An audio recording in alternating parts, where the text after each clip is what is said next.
पाताला पाताल लख आगासा आगास, ये लख शब्द दोवां पासे अर्थ देवेगा। इनू कहंदे ने देहली दीपक। देहली दीपक वो शब्द हुंदा है जो दोवां पासे अर्थ दिंदा है। जिवें जे असीं दीवा कमरे दे अंदर जगाया होए तां वो सिर्फ अंदर चानना देवेगा, जे असीं बाहर जगाया होए तां वो सिर्फ बाहर चानना दिंदा है। जे देहली दा मतलब दहलीज दे उत्ते दीवा जगाया होए ना, ओदा चानना अंदर भी हुंदा है, ओदा चानना बाहर भी हुंदा है। इसलिए गुरबाणी दे अंदर कुछ शब्द ऐसे हुंदे हन जिन्हां दा जिहड़ा अर्थ है दोवां पासे अर्थ दिंदे हन। जिवें पाताला पाताल लख आगासा आगास, इहदा अर्थ दोवां पासे होएगा पाताला पाताल लख, लख आगासा आगास, यानी लखां ही आकाश ने और लखां ही पताल।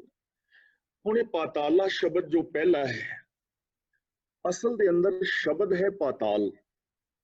ते जिवें मैं आप नाल कल भी बेनती कीती सी, जदों गुरबाणी दे अंदर किसे नाम दे नाल कन्ना लगा के बहुवचनी बनाया जांदा है ना, तां उसका उच्चारण बिंदी लगा के होएगा। आस्की शब्द है पाताल, ते पाताल दे लल्ले दे नाल लगाया कन्ना बहुवचनी बनाने लई, शब्द बन गया पाताला। उच्चारण इहदा होएगा बिंदी लगा के पाताला। इस तरह ही शब्द है आगास, ते आगास दे नाल कन्ना लगा के जदों बहुवचनी बनावांगे शब्द बन गया आगासा। उच्चारण होएगा आगासा। ये नेम ध्यान दे विच रखना है। तां इसका उच्चारण होएगा पाताला पाताल लख आगासा आगास। गुरुदेव पातशाह समझा रहे ने कि पताल दा मतलब धरती दे थल्ले होर धरतियां ने, लखां धरतियां ने। आगासां दा मतलब धरती तो उत्ते, आकाश के अंदर लखां ग्रह नक्षत्र ने, तारे सियारे सितारे ने। यह धरती कोई एंड नहीं है। जिवें सानू आकाश मंडल दे विच तारे चंद्रमा सूरज लटकते हुए नजरी पैंदे ने, जदों असीं चंद्रमा ते जाके वेखांगे धरती भी सानू लटकदी हुई नजरी पवेगी। दूजे तारियां तो दूजे ग्रह तो ये भी लटकदी हुई नजरी पवेगी। ये किसी थल्ले धुरे दे उत्ते टिकी हुई नहीं है। तां पताल असीं कह दिंदे आ जो थल्ले इलाके ने, आकाश कह दिंदे आ जो उतले इलाके ने। यानी इस धरती तो थल्ले भी और उत्ते भी चार चुफेरे कोई अंत नहीं है। ना आकाश के अंदर जो उत्ते दिस रहे तारका मंडल ने, और ना धरती तो थल्ले ये जिहड़ी प्रभु परमात्मा की कायनात है ये अनंत है। इत्थे केवल एक आकाश और एक पताल नहीं है। जिथे भी जाओगे उथे एक उतला हिस्सा होएगा, एक थल्ले वाला हिस्सा होएगा। थल्ले वाले हिस्से नूं पाताल और उत्ते दिसन वाले नूं आकाश कहांगे। जदों किसी भी तारे दे उत्ते जाओगे ਉਹਦਾ अपना एक आकाश होएगा, ਉਹਦਾ अपना एक पाताल होएगा।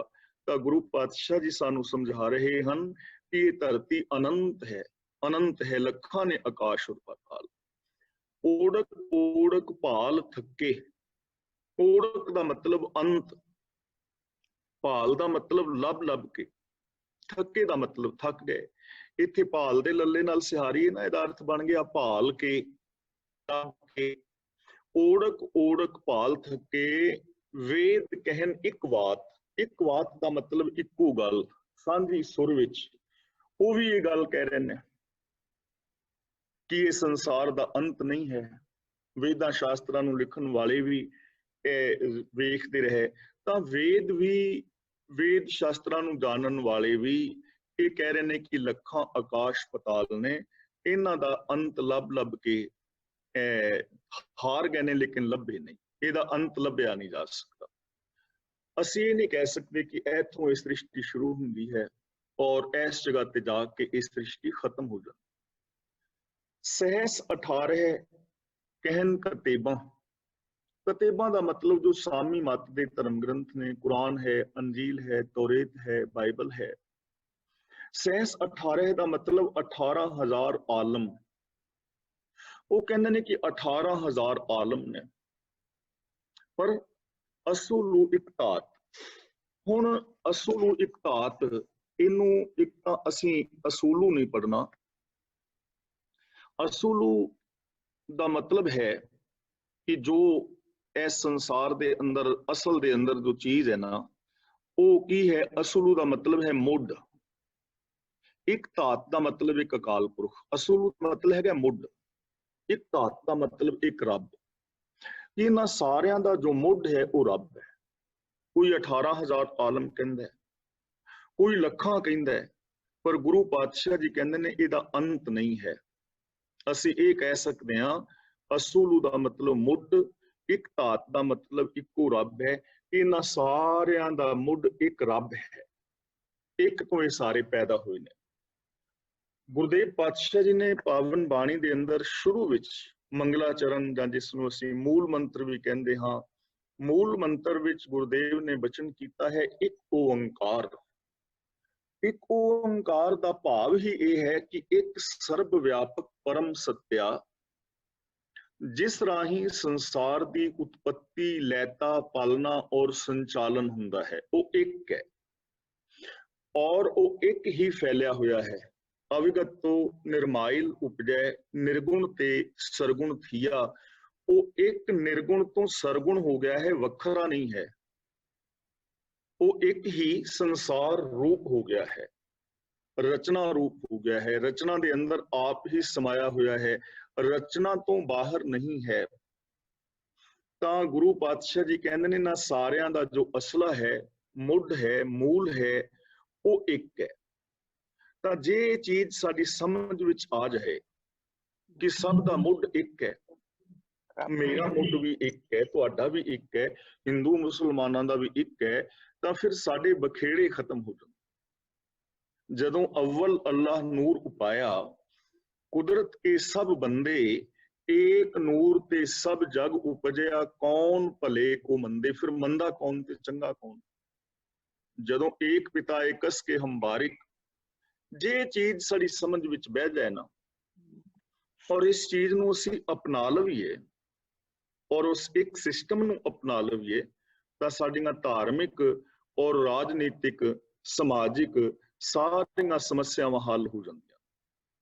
जदों एक ही है ते अपने उत्तों खोल नूं तोड़ो। असल दे अंदर मेरी जो समझ विच बहिंदा है गुरबाणी नूं पढ़ के, इसे खोल दे विच वखरे वखरे खोल ने साडे, और उन्हां खोलां दे अंदर लोक बझे हुए ने। जदों वो खोल टुटेगा तां अंदरों निरंकार प्रगट होएगा। निरंकार सब दे अंदर है, विशालता सब दे विच है। ਇਹਨੂੰ ਅਸੀਂ ਐਵੇਂ ਸਮਝ ਸਕਦੇ ਹਾਂ ਕਿ ਜਿਵੇਂ ਇੱਕ ਬੋੜ ਦਾ ਨਿੱਕਾ ਜਿਹਾ ਬੀਜ, ਉਸ ਬੀਜ ਦੇ ਅੰਦਰ ਬੋੜ ਸਮਾਇਆ ਹੋਇਆ ਹੈ। ਵੈਸੇ ਜੇ ਅਸੀਂ ਦੇਖੀਏ ਨਾ ਕਿ ਇਸ ਬੋੜ ਦੇ ਵਿੱਚ ਬੀਜ ਦੇ ਵਿੱਚ ਬੋੜ ਤਾਂ ਨਹੀਂ ਮਿਲੇਗਾ। ਜੇ ਉਸ ਬੀਜ ਨੂੰ ਤੋੜ ਕੇ ਉਹਦੇ ਵਿੱਚ ਬੋੜ ਵੇਖਣਾ ਚਾਹੋਗੇ ਤਾਂ ਨਹੀਂ ਲੱਭੇਗਾ, ਨਹੀਂ ਮਿਲੇਗਾ। ਬੀਜ ਖਤਮ ਹੋ ਜਾਏਗਾ, ਬੋੜ ਦੀ ਹੋਂਦ ਵੀ ਖਤਮ ਹੋ ਜਾਏਗੀ। पर जे सिस्टम दे अंदर उसनूं जमीन विच दबाओगे, उहनूं नमी पानी हवा मिलेगी, ਉਹਦੇ ਚੋਂ अंकुर फुटेगा। एक अंकुर जमीन दीआं गहराइयां वल और दूजा आकाश दीआं ऊंचाइयां वल वधेगा, वो बोड़ बन जाएगा, बीज ही बोड़ बन जाएगा। साडे अंदर भी असीं खोलां दे अंदर लिपटे हुए हां। किन्ने खोल ने मजबूत, काम, क्रोध, लोभ, मोह, हंकार, आसा, तृष्णा, चुगली, निंदा, झूठ, फरेब, चोरियां, यारियां, बेईमानियां, ठगियां, पहनामियां, पाप, अपराध, मेर, तेर, भ्रूण हत्या, जातिवाद, दाज, दहेज, लड़ाई, दंगे, फसाद। किन्ने खोल ने जिन्हां दे अंदर असीं लिपटे हां। इन्हां खोलां नूं तोड़ दो, खत्म कर दो, अंदरों प्रभु प्रगट हो जाएगा। ते इस खोल नूं ਤੋੜਨ ਦਾ ਇੱਕੋ ਸਾਧਨ ਹੈ। ਜੇ ਹਥੌੜੇ ਨਾਲ ਤੋੜੋਗੇ ਤੇ ਨਹੀਂ ਟੁੱਟਣਗੇ। ਹੁਕਮ ਰਜ਼ਾਈ ਚੱਲਣਾ ਇਹ ਨਿਯਮ ਹੈ। ਰਜਾ ਨੂੰ ਸਮਝਣਾ, ਹੁਕਮ ਨੂੰ ਸਮਝਣਾ, ਲਾ ਆਫ ਨੇਚਰ ਨੂੰ ਸਮਝ ਕੇ ਉਹਦੇ ਮੁਤਾਬਕ ਜ਼ਿੰਦਗੀ ਜੀਣੀ। ਖੋਲ ਟੁੱਟ ਜਾਣਗੇ, ਅੰਦਰੋਂ ਇੱਕ ਪ੍ਰਗਟ ਹੋ ਜਾਏਗਾ ਤੇ ਉਹ ਇੱਕ ਦੀ ਸੰਭਾਵਨਾ ਮੇਰੇ ਵਿੱਚ ਵੀ ਹੈ ਔਰ ਤੁਹਾਡੇ ਵਿੱਚ ਵੀ ਹੈ। ਅਸੀਂ ਸਾਰੇ ਸਚਿਆਰ ਹੋ ਸਕਦੇ ਹਾਂ। ਤਾਂ ਸਾਰਿਆਂ ਦਾ ਅਸਲਾ ਇੱਕੋ ਹੀ ਹੈ।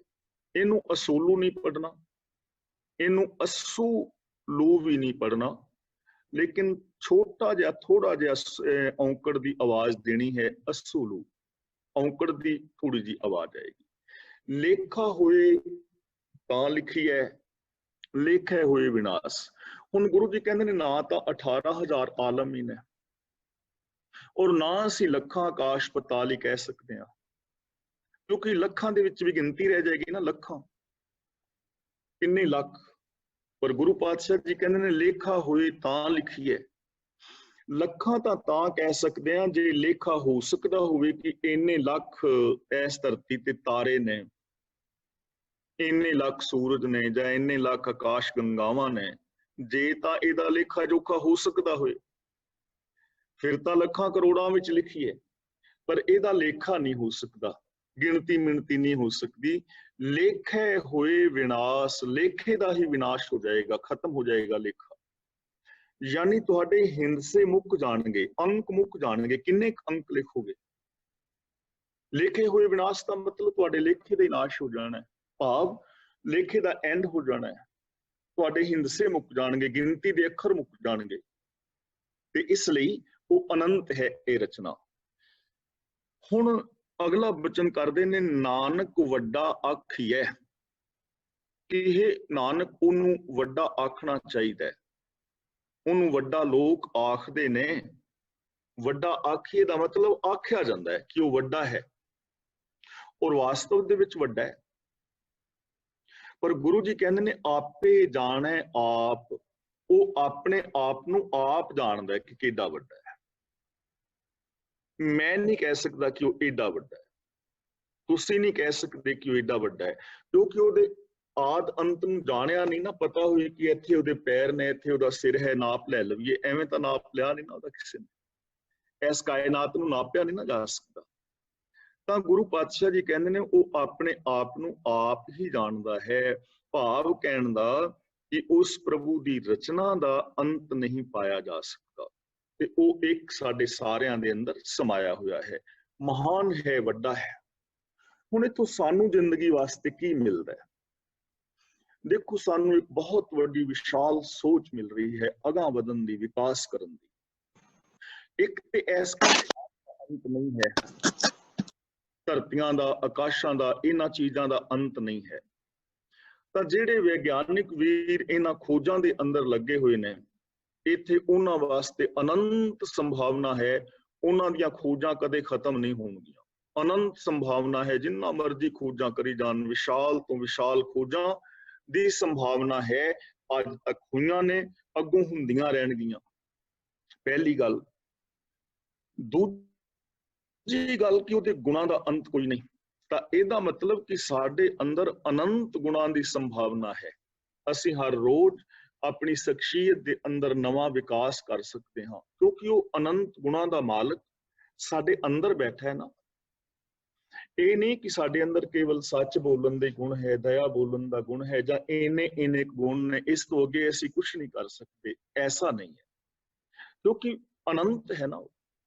ਇਸ ਲਈ ਸਾਡੇ ਅੰਦਰ ਹਰ ਇਨਸਾਨ ਵਿੱਚ ਅਨੰਤ ਸੰਭਾਵਨਾ ਹੈ ਆਪਣੀ ਪਰਸਨੈਲਿਟੀ ਨੂੰ ਡਿਵੈਲਪ ਕਰਨ ਦੀ। ਤੁਸੀਂ ਆਪਣੀ ਪਰਸਨੈਲਿਟੀ ਨੂੰ ਜਿੰਨਾ ਮਰਜ਼ੀ ਡਿਵੈਲਪ ਕਰ ਸਕਦੇ ਹੋ, ਬਹੁਤ ਕੁਝ ਸਿੱਖ ਸਕਦੇ ਹੋ। ਜਿਵੇਂ ਕਿ ਸਾਡੀ ਜ਼ਿੰਦਗੀ ਵਿੱਚ ਪ੍ਰੋਬਲਮਸ ਆਉਂਦੀਆਂ ਨੇ ਨਾ, ਦੋ ਚਾਰ ਚੀਜ਼ਾਂ ਨੇ, ਉਹਨਾਂ ਵਾਸਤੇ ਆਮ ਬੰਦੇ ਨੂੰ ਥੋੜਾ ਬਹੁਤਾ ਨੌਲੇਜ ਤਾਂ ਜ਼ਰੂਰ ਹੋਣਾ ਚਾਹੀਦਾ। ਜਿਸ ਤਰ੍ਹਾਂ ਸਿਚੁਏਸ਼ਨ ਮੈਨੇਜਮੈਂਟ ਹੈ, ਤਾਂ ਇਹਦੇ ਵਾਸਤੇ ਸਾਡੇ ਕੋਲੋਂ ਕਿੰਨੇ ਸਾਰੇ ਕੋਰਸ ਕਰਾਏ ਜਾਂਦੇ ਨੇ ਨਾ।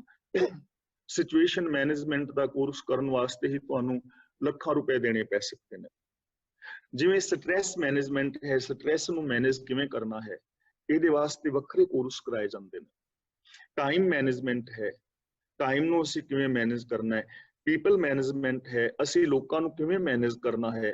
ਕਿੰਨੇ ਸਾਰੇ ਕੋਰਸ ਨੇ ਨਾ। ਪਰ ਜੇ ਅਸੀਂ ਗੁਰਬਾਣੀ ਨੂੰ ਪੜ੍ਹੀਏ ਤਾਂ ਸਾਨੂੰ ਸਾਰੀਆਂ ਚੀਜ਼ਾਂ ਗੁਰੂ ਪਾਤਸ਼ਾਹ ਜੀ ਦੀ ਪਾਵਨ ਬਾਣੀ ਦੇ ਵਿੱਚੋਂ ਮਿਲ ਜਾਂਦੀਆਂ। ਔਰ ਫਿਰ ਤੁਸੀਂ ਇਹਨਾਂ ਸਾਰੀਆਂ ਚੀਜ਼ਾਂ ਨੂੰ ਹੋਲਡ ਕਰ ਸਕਦੇ ਹੋ। ਮੰਨ ਲਓ ਜੇ ਅਸੀਂ, ਕਿਉਂਕਿ ਛੋਟੇ ਤੌਰ ਤੇ ਅਸੀਂ ਇਹਨਾਂ ਚੀਜ਼ਾਂ ਨੂੰ ਵੇਖਣ ਦਾ ਯਤਨ ਕਰੀਏ, ਸਾਡਾ ਪਰਿਵਾਰ ਹੈ, ਸਾਡਾ ਘਰ ਕਿਸੇ ਮੁਹੱਲੇ ਦੇ ਵਿੱਚ ਹੈ, ਤੇ ਉੱਥੇ ਕੁਝ ਪਰੇਸ਼ਾਨੀਆਂ ਸਾਨੂੰ ਆ ਰਹੀਆਂ ਨੇ, ਤਾਂ ਇਹ ਸਿਚੁਏਸ਼ਨ ਮੈਨੇਜਮੈਂਟ ਵਿੱਚ ਆਏਗਾ ਨਾ ਕਿ ਅਸੀਂ ਇਸ ਸਿਚੁਏਸ਼ਨ ਦੇ ਅੰਦਰ ਮੈਨੇਜ ਕਿਵੇਂ ਕਰਨਾ ਹੈ।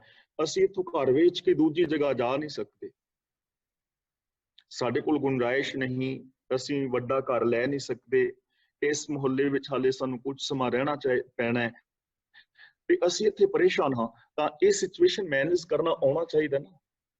ਇਹਨੂੰ ਅਸੀਂ ਕਿਵੇਂ ਹੋਲਡ ਕਰਨਾ ਹੈ? ਜਦੋਂ ਅਸੀਂ ਗੁਰੂ ਪਾਤਸ਼ਾਹ ਜੀ ਦੀ ਪਾਵਨ ਬਾਣੀ ਪੜਾਂਗੇ ਤੇ ਸਾਨੂੰ ਹਰ ਥਾਂ ਵਿਆਪਕ ਪ੍ਰਭੂ ਨਜ਼ਰੀ ਪਵੇਗਾ, ਹਰ ਇਨਸਾਨ ਦੇ ਵਿੱਚ ਉਹ ਪ੍ਰਭੂ ਦਿਸੇਗਾ, ਅਸੀਂ ਬਹੁਤ ਚੰਗਾ ਉਸ ਚੀਜ਼ ਨੂੰ ਮੈਨੇਜ ਕਰ ਸਕਦੇ ਹਾਂ। ਔਰ ਅਸੀਂ ਹਰ ਥਾਂ ਤੇ ਘਰ ਸੁਖ ਵਸਿਆ, ਬਾਹਰ ਸੁਖ ਪਾਇਆ, ਕਹੋ ਨਾਨਕ ਗੁਰਮੰਤਰ ਦ੍ਰਿੜਾਇਆ, ਇੱਥੋਂ ਅਸੀਂ ਉਪਦੇਸ਼ ਲੈ ਸਕਦੇ ਹਾਂ। ਹੁਣ ਪੀਪਲ ਮੈਨੇਜਮੈਂਟ ਹੈ, ਜਿਵੇਂ ਲੋਕ ਨੇ ਨਾ, ਕਈ ਤਰ੍ਹਾਂ ਦੀਆਂ ਪਰਸਨੈਲਿਟੀਜ਼ ਨੇ। ਕਈ ਲੋਕ ਨੇ ਨਕਾਰਾਤਮਕ ਸੋਚ ਵਾਲੇ ਨੇ, ਕਈ ਲੋਕ ਪੋਜ਼ਿਟਿਵ ਥਿੰਕਿੰਗ ਵਾਲੇ ਨੇ, ਕਈ ਲੋਕਾਂ ਦੇ ਅੰਦਰ ਬਹੁਤ ਜ਼ਿਆਦਾ ਗੁੱਸਾ ਹੁੰਦਾ ਹੈ। ਇਹ 3-4 ਤਰ੍ਹਾਂ ਦੇ ਲੋਕ ਤਾਂ ਸਾਨੂੰ ਆਮ ਮਿਲਦੇ ਨੇ ਨਾ। ਤਾਂ ਇਹਨਾਂ ਦੇ ਵਿੱਚੋਂ ਵੀ ਅਸੀਂ ਕਿਸ ਤਰ੍ਹਾਂ ਰਹਿ ਸਕਦੇ ਹਾਂ? ਦੇਖੋ, ਜਿਸ ਬੰਦੇ ਦੇ ਅੰਦਰ ਕ੍ਰੋਧ ਹੈ, ਹੁਣ ਕ੍ਰੋਧੀ ਬੰਦਾ ਆਪਣਾ ਆਪਾ ਗਵਾ ਬੈਂਦਾ ਹੈ, ਸੰਬੰਧ ਤੋੜ ਬੈਂਦਾ ਹੈ। ਪਰ ਜੇ ਅਸੀਂ ਉਹਨੂੰ ਮੈਨੇਜ ਕਰਨਾ ਹੋਵੇ ਤਾਂ ਕ੍ਰੋਧੀ ਬੰਦੇ ਤੋਂ ਵੀ ਅਸੀਂ ਕੁਝ ਸਿੱਖ ਸਕਦੇ ਹਾਂ। ਕਿਉਂਕਿ ਕ੍ਰੋਧੀ ਬੰਦਾ ਜਿਹੜਾ ਹੈ ਨਾ, ਉਹਦੇ ਵਿੱਚ ਇੱਕ ਚੀਜ਼ ਜ਼ਰੂਰ ਹੁੰਦੀ ਹੈ, ਉਹ ਕਹਿੰਦਾ ਕਿ ਮੈਂ ਤੈਨੂੰ ਇਹ ਕਰਕੇ ਦਿਖਾਵਾਂਗਾ। ਔਰ ਕਈ ਕ੍ਰੋਧੀ ਜਿਹੜੇ ਲੋਕ ਨੇ ਉਹ ਕਰ ਦਿੰਦੇ ਨੇ ਵੀ ਅੱਜ ਤੋਂ ਬਾਅਦ ਮੈਂ ਤੇਰੇ ਨਾਲ ਨਹੀਂ ਬੋਲਣਾ, ਤਾਂ ਉਹ ਨਹੀਂ ਬੋਲਦੇ। ਦ੍ਰਿੜਤਾ ਤੇ ਹੁੰਦੀ ਹੈ ਨਾ। ਤਾਂ ਉਹਦੇ ਤੋਂ ਅਸੀਂ ਸਿੱਖ ਸਕਦੇ ਹਾਂ ਕਿ ਮੈਂ ਵੀ ਸਫਲ ਹੋਣਾ ਹੈ ਤਾਂ ਮੈਂ ਸਫਲ ਹੋ ਕੇ ਦਿਖਾਵਾਂਗਾ। ਉਸ ਕ੍ਰੋਧ ਤੇ ਕ੍ਰੋਧੀ ਬੰਦੇ ਕੋਲੋਂ ਅਸੀਂ ਇਹ ਚੀਜ਼ ਸਿੱਖ ਸਕਦੇ ਹਾਂ। ਉਹਦੇ ਨਾਲ ਅਸੀਂ ਰਹਿੰਦੇ ਹੋਏ ਵੀ ਉਹਦੇ ਕ੍ਰੋਧ ਦਾ ਲਾਭ ਉਠਾ ਸਕਦੇ ਹਾਂ। ਦੂਜਾ ਬੰਦਾ ਹੈ ਪੋਜ਼ਿਟਿਵ ਸੋਚਦਾ ਹੈ, ਤਾਂ ਪੋਜ਼ਿਟਿਵ ਬੰਦੇ ਕੋਲੋਂ ਤੇ ਸਾਨੂੰ ਪੋਜ਼ਿਟਿਵ ਮਿਲ ਹੀ ਜਾਏਗੀ, ਉਹਦੇ ਨਾਲ ਤਾਂ ਸਾਨੂੰ ਕੋਈ ਪ੍ਰੋਬਲਮ ਆਉਣੀ ਹੀ ਨਹੀਂ ਹੈ। ਉਹਦੇ ਕੋਲੋਂ ਅਸੀਂ ਪੋਜ਼ਿਟਿਵ ਸਿੱਖਣਾ, ਅਗਾਂਹ ਵਧਣਾ ਸਿੱਖ ਸਕਦੇ ਹਾਂ ਕਿ ਅਸੀਂ ਚੰਗਾ ਸੋਚਣਾ ਹੈ। ਲੇਕਿਨ ਤੀਜਾ ਬੰਦਾ ਹੈ ਜੋ ਹਮੇਸ਼ਾ ਨੈਗੇਟਿਵ ਹੀ ਸੋਚਦਾ ਹੈ ਕਿ ਇਹ ਚੀਜ਼ ਇੱਥੇ ਨਹੀਂ ਹੋਣੀ ਚਾਹੀਦੀ, ਇਹਦਾ ਨੁਕਸਾਨ ਹੋਏਗਾ, ਜੇ ਤੁਸੀਂ ਐਵੇਂ ਚਲਾਓਗੇ ਤੇ ਐਕਸੀਡੈਂਟ ਹੋ ਜਾਏਗਾ, ਇੰਜ ਕਰੋਗੇ ਤੇ ਇਹ ਹੋ ਜਾਏਗਾ। ਯਾਨੀ ਉਹ ਹਰ ਚੀਜ਼ ਦੇ ਵਿੱਚ ਨੈਗੇਟਿਵ ਦੇਖਦਾ ਹੈ ਤੇ ਨੈਗੇਟਿਵ ਬੰਦਿਆਂ ਦੇ ਨਾਲ ਰਹਿਣਾ ਬੜਾ ਔਖਾ ਹੋ ਜਾਂਦਾ ਨਾ। ਨੈਗੇਟਿਵ ਸੋਚ ਵਾਲਾ ਬੰਦਾ ਕਾਮਯਾਬ ਕਈ ਵਾਰ ਨਹੀਂ ਹੁੰਦਾ ਔਰ ਦੂਜਿਆਂ ਨੂੰ ਵੀ ਕਾਮਯਾਬ ਹੋਣ ਤੋਂ ਰੋਕਦਾ ਹੈ। ਲੇਕਿਨ ਜੇ ਅਸੀਂ ਇਹਨੂੰ ਮੈਨੇਜ ਕਰਨਾ ਹੋਵੇ, ਕੁਝ ਸਿੱਖਣਾ ਹੋਵੇ, ਤਾਂ ਜਿਹੜੇ ਨੈਗੇਟਿਵ ਥਿੰਕਿੰਗ ਵਾਲੇ ਬੰਦੇ ਨੇ ਨਾ, ਉਹ ਹਰ ਕੰਮ ਨੂੰ ਪਰਫੈਕਟ ਕਰਨਾ ਚਾਹੁੰਦੇ ਨੇ। ਉਹ ਹਰ ਕੰਮ ਦੇ ਅੰਦਰ ਨਾ ਥੋੜਾ ਦੋਸ਼ ਵੀ ਦੇਖਦੇ ਨੇ ਕਿ ਇੱਥੇ ਦੋਸ਼ ਵੀ ਹੈ, ਤਾਂ ਉੱਥੋਂ ਅਸੀਂ ਇਹ ਚੀਜ਼ ਸਿੱਖ ਸਕਦੇ ਹਾਂ। ਜਦੋਂ ਅਸੀਂ ਗੁਰੂ ਪਾਤਸ਼ਾਹ ਜੀ ਦੀ ਪਾਵਨ ਬਾਣੀ ਨੂੰ ਪੜਾਂਗੇ ਨਾ, ਤਾਂ ਇਹ ਸੰਸਾਰ ਇੱਕ ਸੁਹਾਵਣਾ ਹੋ ਜਾਏਗਾ। ਸਾਡੇ ਅੰਦਰ ਵਿਕਾਸ ਆਏਗਾ, ਸਾਡੇ ਅੰਦਰ ਪੋਜ਼ਿਟਿਵ ਥਿੰਕਿੰਗ ਆਏਗੀ। ਔਰ ਕਿਉਂਕਿ ਸਾਨੂੰ ਗੁਰਬਾਣੀ ਰੱਬ ਦੇ ਨਾਲ ਜੋੜਦੀ ਹੈ, ਸਾਨੂੰ ਹਰ ਥਾਂ ਤੇ ਰੱਬ ਵਿਖਾਇਆ ਜਾ ਰਿਹਾ ਹੈ ਕਿ ਹਰ ਥਾਂ ਤੇ ਉਹ ਪ੍ਰਭੂ ਵਸ ਰਿਹਾ ਹੈ ਤੇ ਰੱਬ ਦੇ ਅੰਦਰ ਤੇ ਹੈ ਹੀ ਗੁਣ ਨੇ। ਇਸ ਲਈ ਸਾਡੀ ਜ਼ਿੰਦਗੀ ਦੇ ਅੰਦਰ ਵਿਕਾਸਤਾ ਆਏਗੀ, ਅਸੀਂ ਵਿਕਾਸਸ਼ੀਲ ਬਣਾਂਗੇ। ਔਰ ਜਦੋਂ ਅਸੀਂ ਇਹਨਾਂ ਚੀਜ਼ਾਂ ਤੇ ਅਮਲ ਕਰਾਂਗੇ ਤਾਂ ਸਾਡੀ ਜਿਹੜੀ ਪਰਸਨੈਲਿਟੀ ਹੈ ਇਹ ਮਹਾਨ ਹੋਏਗੀ, ਵਿਅਕਤੀਤਵ ਦੇ ਅੰਦਰ ਵਿਕਾਸ ਹੋਏਗਾ। ਔਰ ਜਿੰਨਾ ਮਰਜ਼ੀ ਵਿਕਾਸ ਕਰ ਲਓ, ਜਿਵੇਂ ਮੈਂ ਪਹਿਲਾਂ ਵੀ ਇਹ ਬੇਨਤੀਆਂ ਕਰ ਚੁੱਕਾ ਕਿ ਤੁਹਾਡੀ ਬੋਲਬਾਣੀ ਬਹੁਤ ਮਿੱਠੀ ਹੈ, ਇਹਦੇ ਵਿੱਚ ਕੋਈ ਦੋ ਰਾਏ ਨਹੀਂ, ਪਰ ਇਹ ਮਿੱਠੀ ਬੋਲਬਾਣੀ ਹੋਰ ਵਧਾਈ ਜਾ ਸਕਦੀ ਹੈ, ਇਹਦੇ ਵਿੱਚ ਹੋਰ ਮਿਠਾਸ ਪੈਦਾ ਕੀਤੀ ਜਾ ਸਕਦੀ ਹੈ। ਸ਼ਬਦਾਵਲੀ ਤੁਹਾਡੀ ਬਹੁਤ ਚੰਗੀ ਹੈ, ਪਰ ਇਹ ਚੰਗੀ ਸ਼ਬਦਾਵਲੀ ਦਾ ਐਂਡ ਥੋੜਾ ਹੈ। ਆਪਣੀ ਸ਼ਬਦਾਵਲੀ ਵਿੱਚ ਹੋਰ ਵਾਧਾ ਕਰੋ। ਤੁਸੀਂ ਪਰਿਵਾਰ ਵਿੱਚ ਬੜੇ ਪ੍ਰੇਮ ਨਾਲ ਰਹਿੰਦੇ ਹੋ, ਤਾਂ ਇਹ ਪ੍ਰੇਮ ਦਾ ਐਂਡ ਥੋੜੀ ਹੈ, ਹੋਰ ਪ੍ਰੇਮ ਦੇ ਨਾਲ ਰਹੋ। ਤਾਂ ਇਸ ਤਰ੍ਹਾਂ ਜਦੋਂ ਅਸੀਂ ਸਮਝਾਂਗੇ ਕਿ ਉਹ ਅਨੰਤ ਗੁਣਾਂ ਦਾ ਮਾਲਕ ਸਾਡੇ ਅੰਦਰ ਬੈਠਾ ਹੈ, ਅਸੀਂ ਉਹਨਾਂ ਗੁਣਾਂ ਦੇ ਨਾਲ ਜੁੜਨਾ ਹੈ। ਤੇ ਯਾਦ ਰੱਖਣਾ, ਉਹ ਗੁਣ ਹੀ ਰੱਬ ਹੈ। ਉਹਨਾਂ ਗੁਣਾਂ ਨੂੰ ਪਾ ਲੈਣਾ ਹੀ ਰੱਬ ਨੂੰ ਪਾ ਲੈਣਾ ਹੈ। ਉਹਨਾਂ ਗੁਣਾਂ ਵਿੱਚ ਆਪਣੀ ਸੁਰਤ ਨੂੰ ਮਿਲਾ ਦੇਣਾ ਹੀ ਰੱਬ ਦੇ ਅੰਦਰ ਮਿਲ ਜਾਣਾ ਹੈ। ਜਿਸ ਦਿਨ ਸਾਨੂੰ ਇਹ ਸਮਝ ਆ ਗਈ, ਇਹਦੇ ਤੇ ਅਮਲ ਕਰਨਾ ਸ਼ੁਰੂ ਕੀਤਾ, ਹਕੀਕਤ ਹੈ ਜ਼ਿੰਦਗੀ ਬਦਲ ਜਾਏਗੀ। ਨਾਨਕ ਵੱਡਾ ਆਖੀਐ ਆਪੇ ਜਾਣੈ ਆਪ। ਉਹਨੂੰ ਵੱਡਾ ਵੱਡਾ ਆਖਿਆ ਜਾਂਦਾ ਹੈ, ਪਰ ਕਿਹੜਾ ਵੱਡਾ ਹੈ, ਗੁਰੂ ਪਾਤਸ਼ਾਹ ਜੀ ਕਹਿੰਦੇ ਨੇ ਇਸ ਗੱਲ ਨੂੰ ਉਹ ਪ੍ਰਭੂ ਆਪ ਹੀ ਜਾਣਦਾ ਹੈ। ਉਹਨੂੰ ਉਹਦਾ ਅੰਤ ਨਹੀਂ ਪਾਇਆ ਜਾ ਸਕਦਾ, ਉਹਦੇ ਗੁਣਾਂ ਦਾ ਅੰਤ ਨਹੀਂ ਪਾਇਆ ਜਾ ਸਕਦਾ, ਉਹਦੀ ਰਚਨਾ ਦਾ ਅੰਤ ਨਹੀਂ ਪਾਇਆ ਜਾ ਸਕਦਾ। ਉਹ ਅਨੰਤ ਹੈ, ਇਸ ਲਈ ਅਨੰਤ ਦੀ ਸੰਭਾਵਨਾ ਸਾਡੇ ਸਾਰਿਆਂ ਦੇ ਵਿੱਚ ਵੀ ਮੌਜੂਦ ਹੈ। ਅਗਲੀ ਪੌੜੀ ਵਿੱਚ ਹੁਣ ਬਚਨ ਕਰਦੇ ਨੇ, ਸਾਲਾਹੀ ਸਾਲਾਹੇ ਏਤੀ ਸੁਰਤ ਨਾ ਪਾਈਆ। ਦੇਖੋ, ਸਾਲਾਹੀ ਦਾ ਮਤਲਬ ਸਲਾਹੁਣ ਯੋਗ, ਇਹਨੂੰ ਅਸੀਂ ਨਾਸਕੀ ਨਹੀਂ ਬੁਲਾਵਾਂਗੇ, ਬਿੰਦੀ ਨਹੀਂ ਬੁਲਾਵਾਂਗੇ, ਸਾਲਾਹੀ ਨਹੀਂ ਪੜਾਂਗੇ। ਜੇ ਅਸੀਂ ਇਹਨੂੰ ਪੜ੍ਹ ਦਈਏ ਨਾ ਸਾਲਾਹੀ, ਤਾਂ ਇਹਦਾ ਮੀਨਿੰਗ ਹੋ ਜਾਏਗਾ ਕਿ ਮੈਂ ਸਿਫਤ ਸਲਾਹ ਕਰਾਂ, ਫਸਟ ਪਰਸਨ ਦੀ ਗੱਲ ਹੋ ਜਾਏਗੀ ਔਰ ਪ੍ਰੈਜ਼ੈਂਟ ਟੈਂਸ ਦੀ ਹੋ ਜਾਏਗੀ, ਵਰਤਮਾਨ ਦੀ ਗੱਲ ਹੋ ਜਾਏਗੀ। ਇੱਥੇ ਸਾਲਾਹੀ ਦਾ ਮਤਲਬ ਹੈ ਸਲਾਹੁਣ ਯੋਗ, ਸਾਲਾਹੇ। ਇਹ ਕਿਉਂਕਿ ਸਲਾਹਣਾ ਕਿਰਿਆਵਾਚੀ ਸ਼ਬਦ ਹੈ ਤੇ ਕਿਰਿਆਵਾਚੀ ਸ਼ਬਦ ਦੇ ਹਾਹੇ ਨਾਲ ਸਿਹਾਰੀ ਲੱਗੀ ਹੋਈ ਹੈ। ਜਦੋਂ ਵੀ ਕਿਸੇ ਵਰਬ ਦੇ ਆਖਰੀ ਹਾਹੇ ਨਾਲ ਸਿਹਾਰੀ ਹੋਏ, ਹਾਹੇ ਦੇ ਨਾਲ, ਤਾਂ ਉਹ ਹਮੇਸ਼ਾ ਬਹੁਵਚਨੀ ਸ਼ਬਦ ਹੁੰਦਾ ਹੈ। ਇਸ ਲਈ ਇਹਦਾ ਉਚਾਰਨ ਬਿੰਦੀ ਅਨੁਸਾਰ ਹੋਏਗਾ ਸਾਲਾਹੇ। ਸਾਲਾਹੇ ਦਾ ਮਤਲਬ ਸਿਫਤ ਸਲਾਹ ਕਰਦੇ ਹਨ। ਸਾਲਾਹੀ ਸਾਲਾਹੇ, ਉਸ ਸਲਾਹੁਣ ਯੋਗ ਪ੍ਰਭੂ ਨੂੰ ਲੋਕ ਸਲਾਹੁੰਦੇ ਨੇ, ਉਹਦੇ ਗੁਣ ਗਾਉਂਦੇ ਨੇ। ਅਨੰਤ ਲੋਕ ਉਹਦੇ ਗੁਣ ਗਾ ਰਹੇ ਨੇ, ਲੇਕਿਨ ਗੁਣ ਗਾਣ ਦੇ ਨਾਲ ਏਤੀ ਸੁਰਤ ਨਾ ਪਾਈਆ। ਸੁਰਤ ਦਾ ਮਤਲਬ ਸੂਝ ਸਮਝ, ਏਤੀ ਦਾ ਮਤਲਬ ਇੰਨੀ ਕੁ ਵੀ, ਉਹਨਾਂ ਨੂੰ ਇੰਨੀ ਕੁ ਵੀ ਸਮਝ ਨਹੀਂ ਪਈ ਕਿ ਰੱਬ ਕਿੱਡਾ ਵੱਡਾ ਹੈ। ਯਾਨੀ ਉਹਦੇ ਅੰਤ ਬਾਰੇ ਨਹੀਂ ਜਾਣਿਆ ਜਾ ਸਕਦਾ, ਉਹਦੀ ਸਿਫਤ ਕੀਤੀ ਜਾ ਸਕਦੀ ਹੈ, ਗੁਣ ਗਾਏ ਜਾ ਸਕਦੇ ਹਨ, ਉਹਦੀ ਰਜ਼ਾ ਦੇ ਅੰਦਰ ਤੁਰ ਕੇ ਅਨੰਤ ਵਿਕਾਸ ਕੀਤਾ ਜਾ ਸਕਦਾ ਹੈ, ਲੇਕਿਨ ਅੰਤ ਨਹੀਂ ਪਾਇਆ ਜਾ ਸਕਦਾ। ਅਨੰਤ ਲੋਕਾਂ ਨੇ ਕਥਿਆ ਹੈ ਉਹਨੂੰ, ਕਥਨਾ ਕਥੀ ਨਾ ਆਵੇ ਤੋਟ, ਕਥ ਕਥ ਕਥੀ ਕੋਟੀ ਕੋਟ ਕੋਟ। ਕਰੋੜਾਂ ਹੀ ਲੋਕਾਂ ਨੇ ਕਰੋੜਾਂ ਕਰੋੜਾਂ ਵਾਰ ਉਸ ਪ੍ਰਭੂ ਨੂੰ ਕਥਨ ਕੀਤਾ, ਲੇਕਿਨ ਉਸ ਤੇ ਕਥਨ ਦਾ ਅੰਤ ਨਾ ਆਇਆ। ਇੰਨੀ ਕੁ ਵੀ ਉਹਨਾਂ ਨੂੰ ਸਮਝ ਨਹੀਂ ਪਈ, ਅੰਤ ਉਹਦਾ ਨਹੀਂ ਜਾਣਿਆ ਗਿਆ।